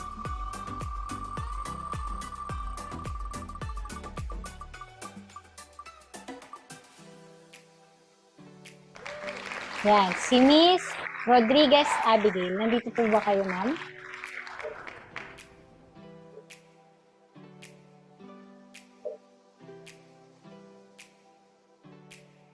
Ayan, nandito si Miss Abigail. So, kompleto na po ang ating Lucky 10 winners ng ating roulette. Salamat po sa pag-stay until the end ng aming webinar. So, ayan, partner. Nakakompleto na natin yung 10 lucky winners natin. And thank you, Ms. Kate Cardona, for the awarding of certificates. And now, to conclude our webinar, may I call on to our virtual stage our event manager, Mr. March Sarmiento, to give his closing remarks. Let's give him a round of applause. Thank you so much, Francesca Fardo and Juna May Abellion. First and foremost, I would like to express my deepest gratitude to all the people behind this event. To our ever-supporting Dean of the College of Business Management, Dr. Anne-Michelle Nai. To our advisors, Ms. Eliza Marie Stella and Ms. Kristen Joy Abena. Thank you so much for all your help, corrections, and effort for us to attain this successful webinar. And of course, to all our active participants from our institution and from other school, thank you. And to our God Almighty, thank you for blessing us with the wisdom and knowledge that we share today. College, would you imagine that even this type of crisis we all are facing, we still have the opportunity to share our gained knowledge, and not just to FCPCians, but also to other students from different schools. Wow, this is so overwhelming. I believe achieving such a feat, it's all thanks to you, our Lord, and to my mentor and friends. Thank you. Being the brain of this event, I experienced a lot of stress and difficulties. But with the help of my team, everything became well. To all our speakers, I commend you all. You all did a great job. Just like what I always say, let us not allow ourselves to gain no knowledge in every task we done. That even the hard times and mistakes we face together, we are still pursuing and keep on reaching our goal. Let us always think that it's normal to make mistake at first, and this is will our way towards success. I will also like to thank our professor, Dr. Anne Michelle, for giving me the opportunity to lead and become the event manager. During preparations up until now, I learned a lot, gain more techniques and ideas that have been shared with me by my classmates. Not just this, but also the reality of life. I realize that we must know how to conquer our fear and handle criticism. That people might think we are not able and capable to do it because this is our weakness. With this, a piece of advice for all the students, especially Bshm students, and everyone who are still with us right now. Embrace your flaws, let your weakness become your strength by conquering your fear. Always think positive and never forget to acknowledge the Lord in everything we do. Again, I would like to thank you all. Without you in this event would not be possible. Indeed, this pandemic changes everything. There's so many things that change, different enhanced practices for this new normal, things to adapt and polish or fix. But this pandemic should not stop us from reaching our goal. Instead, this pandemic is the biggest challenge for us and to keep us motivated. For us, as a future professionals, kapit lang, puhon, and padayon. As I end this, I will leave a quote from Vince Lombardi saying, "The difference between a successful person and others is not a lack of strength, not a lack of knowledge, but rather a lack in will." Once again, thank you so much. Keep safe and God bless. Thank you so much, Mr. March Sarmiento, for those very inspirational words. And also, all of us are really grateful for this event. At this time, we will be having a short picture-taking session to confirm the attendance of everybody here today. Let me invite again Mr. Joseph Camo, our Technical Head Committee.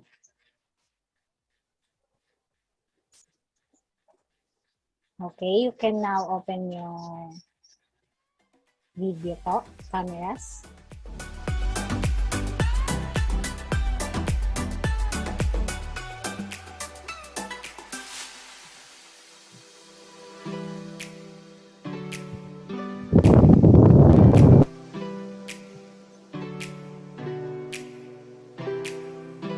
So, Mr. Camo, ready na po ba para sa screenshot?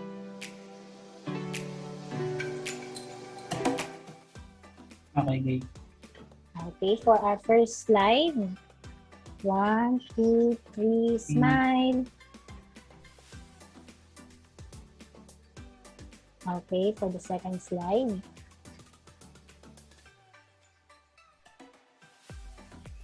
One, two, three.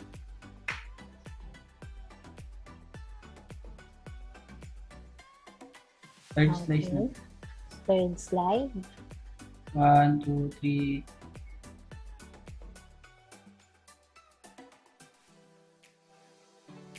Okay, for our fourth slide.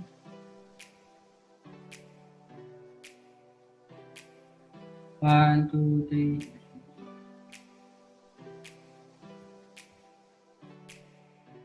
And to our last slide. 1, 2, 3.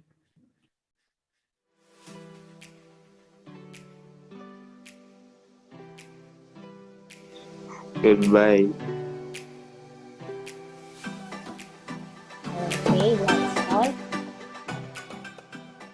Okay, thank you everybody.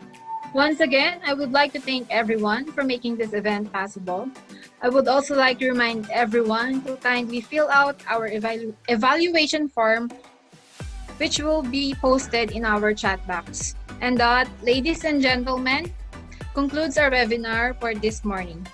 Once again, I would like to thank all of our speakers for taking the time to share what they have learned in the webinars they have attended, and for the recovery success for the next generations of the hospitality management industry. Thank you and keep safe, everyone. So to formally end this event, will everyone please mute their microphones for our closing prayer to be led by Ms. Hera Simon.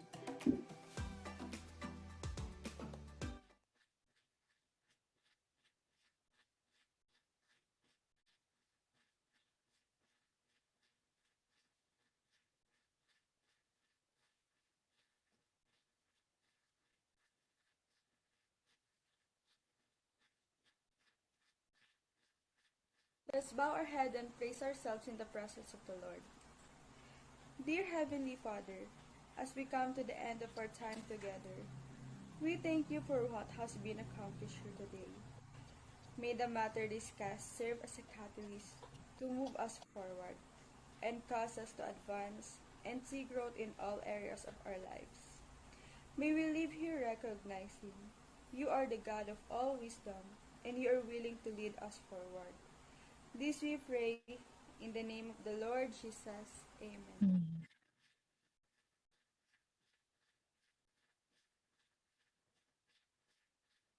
So thank you guys. Thank you for participating in our event. See you on our future events. Congratulations, fourth year. Thank you for I've been watching all throughout your webinar. So congratulations po for all the winners din ng ating gate.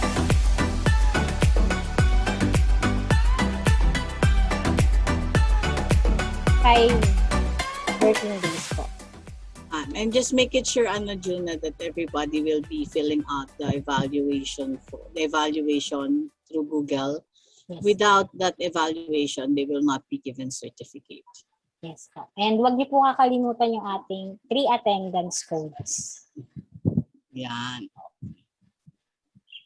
And would like to thank po, in behalf of the fourth year IT Department of Varsity Providential College, thank you so much for allowing us to use the Zoom link in the YouTube. Yan. How many participants do we have in the YouTube, Juna? Kanina po, lagpas po 50 plus. And then we also have 72 here. So, konti lang siguro yung hindi. Pero it's more than 50%. Mother, sa participants po natin dito sa Zoom, umabot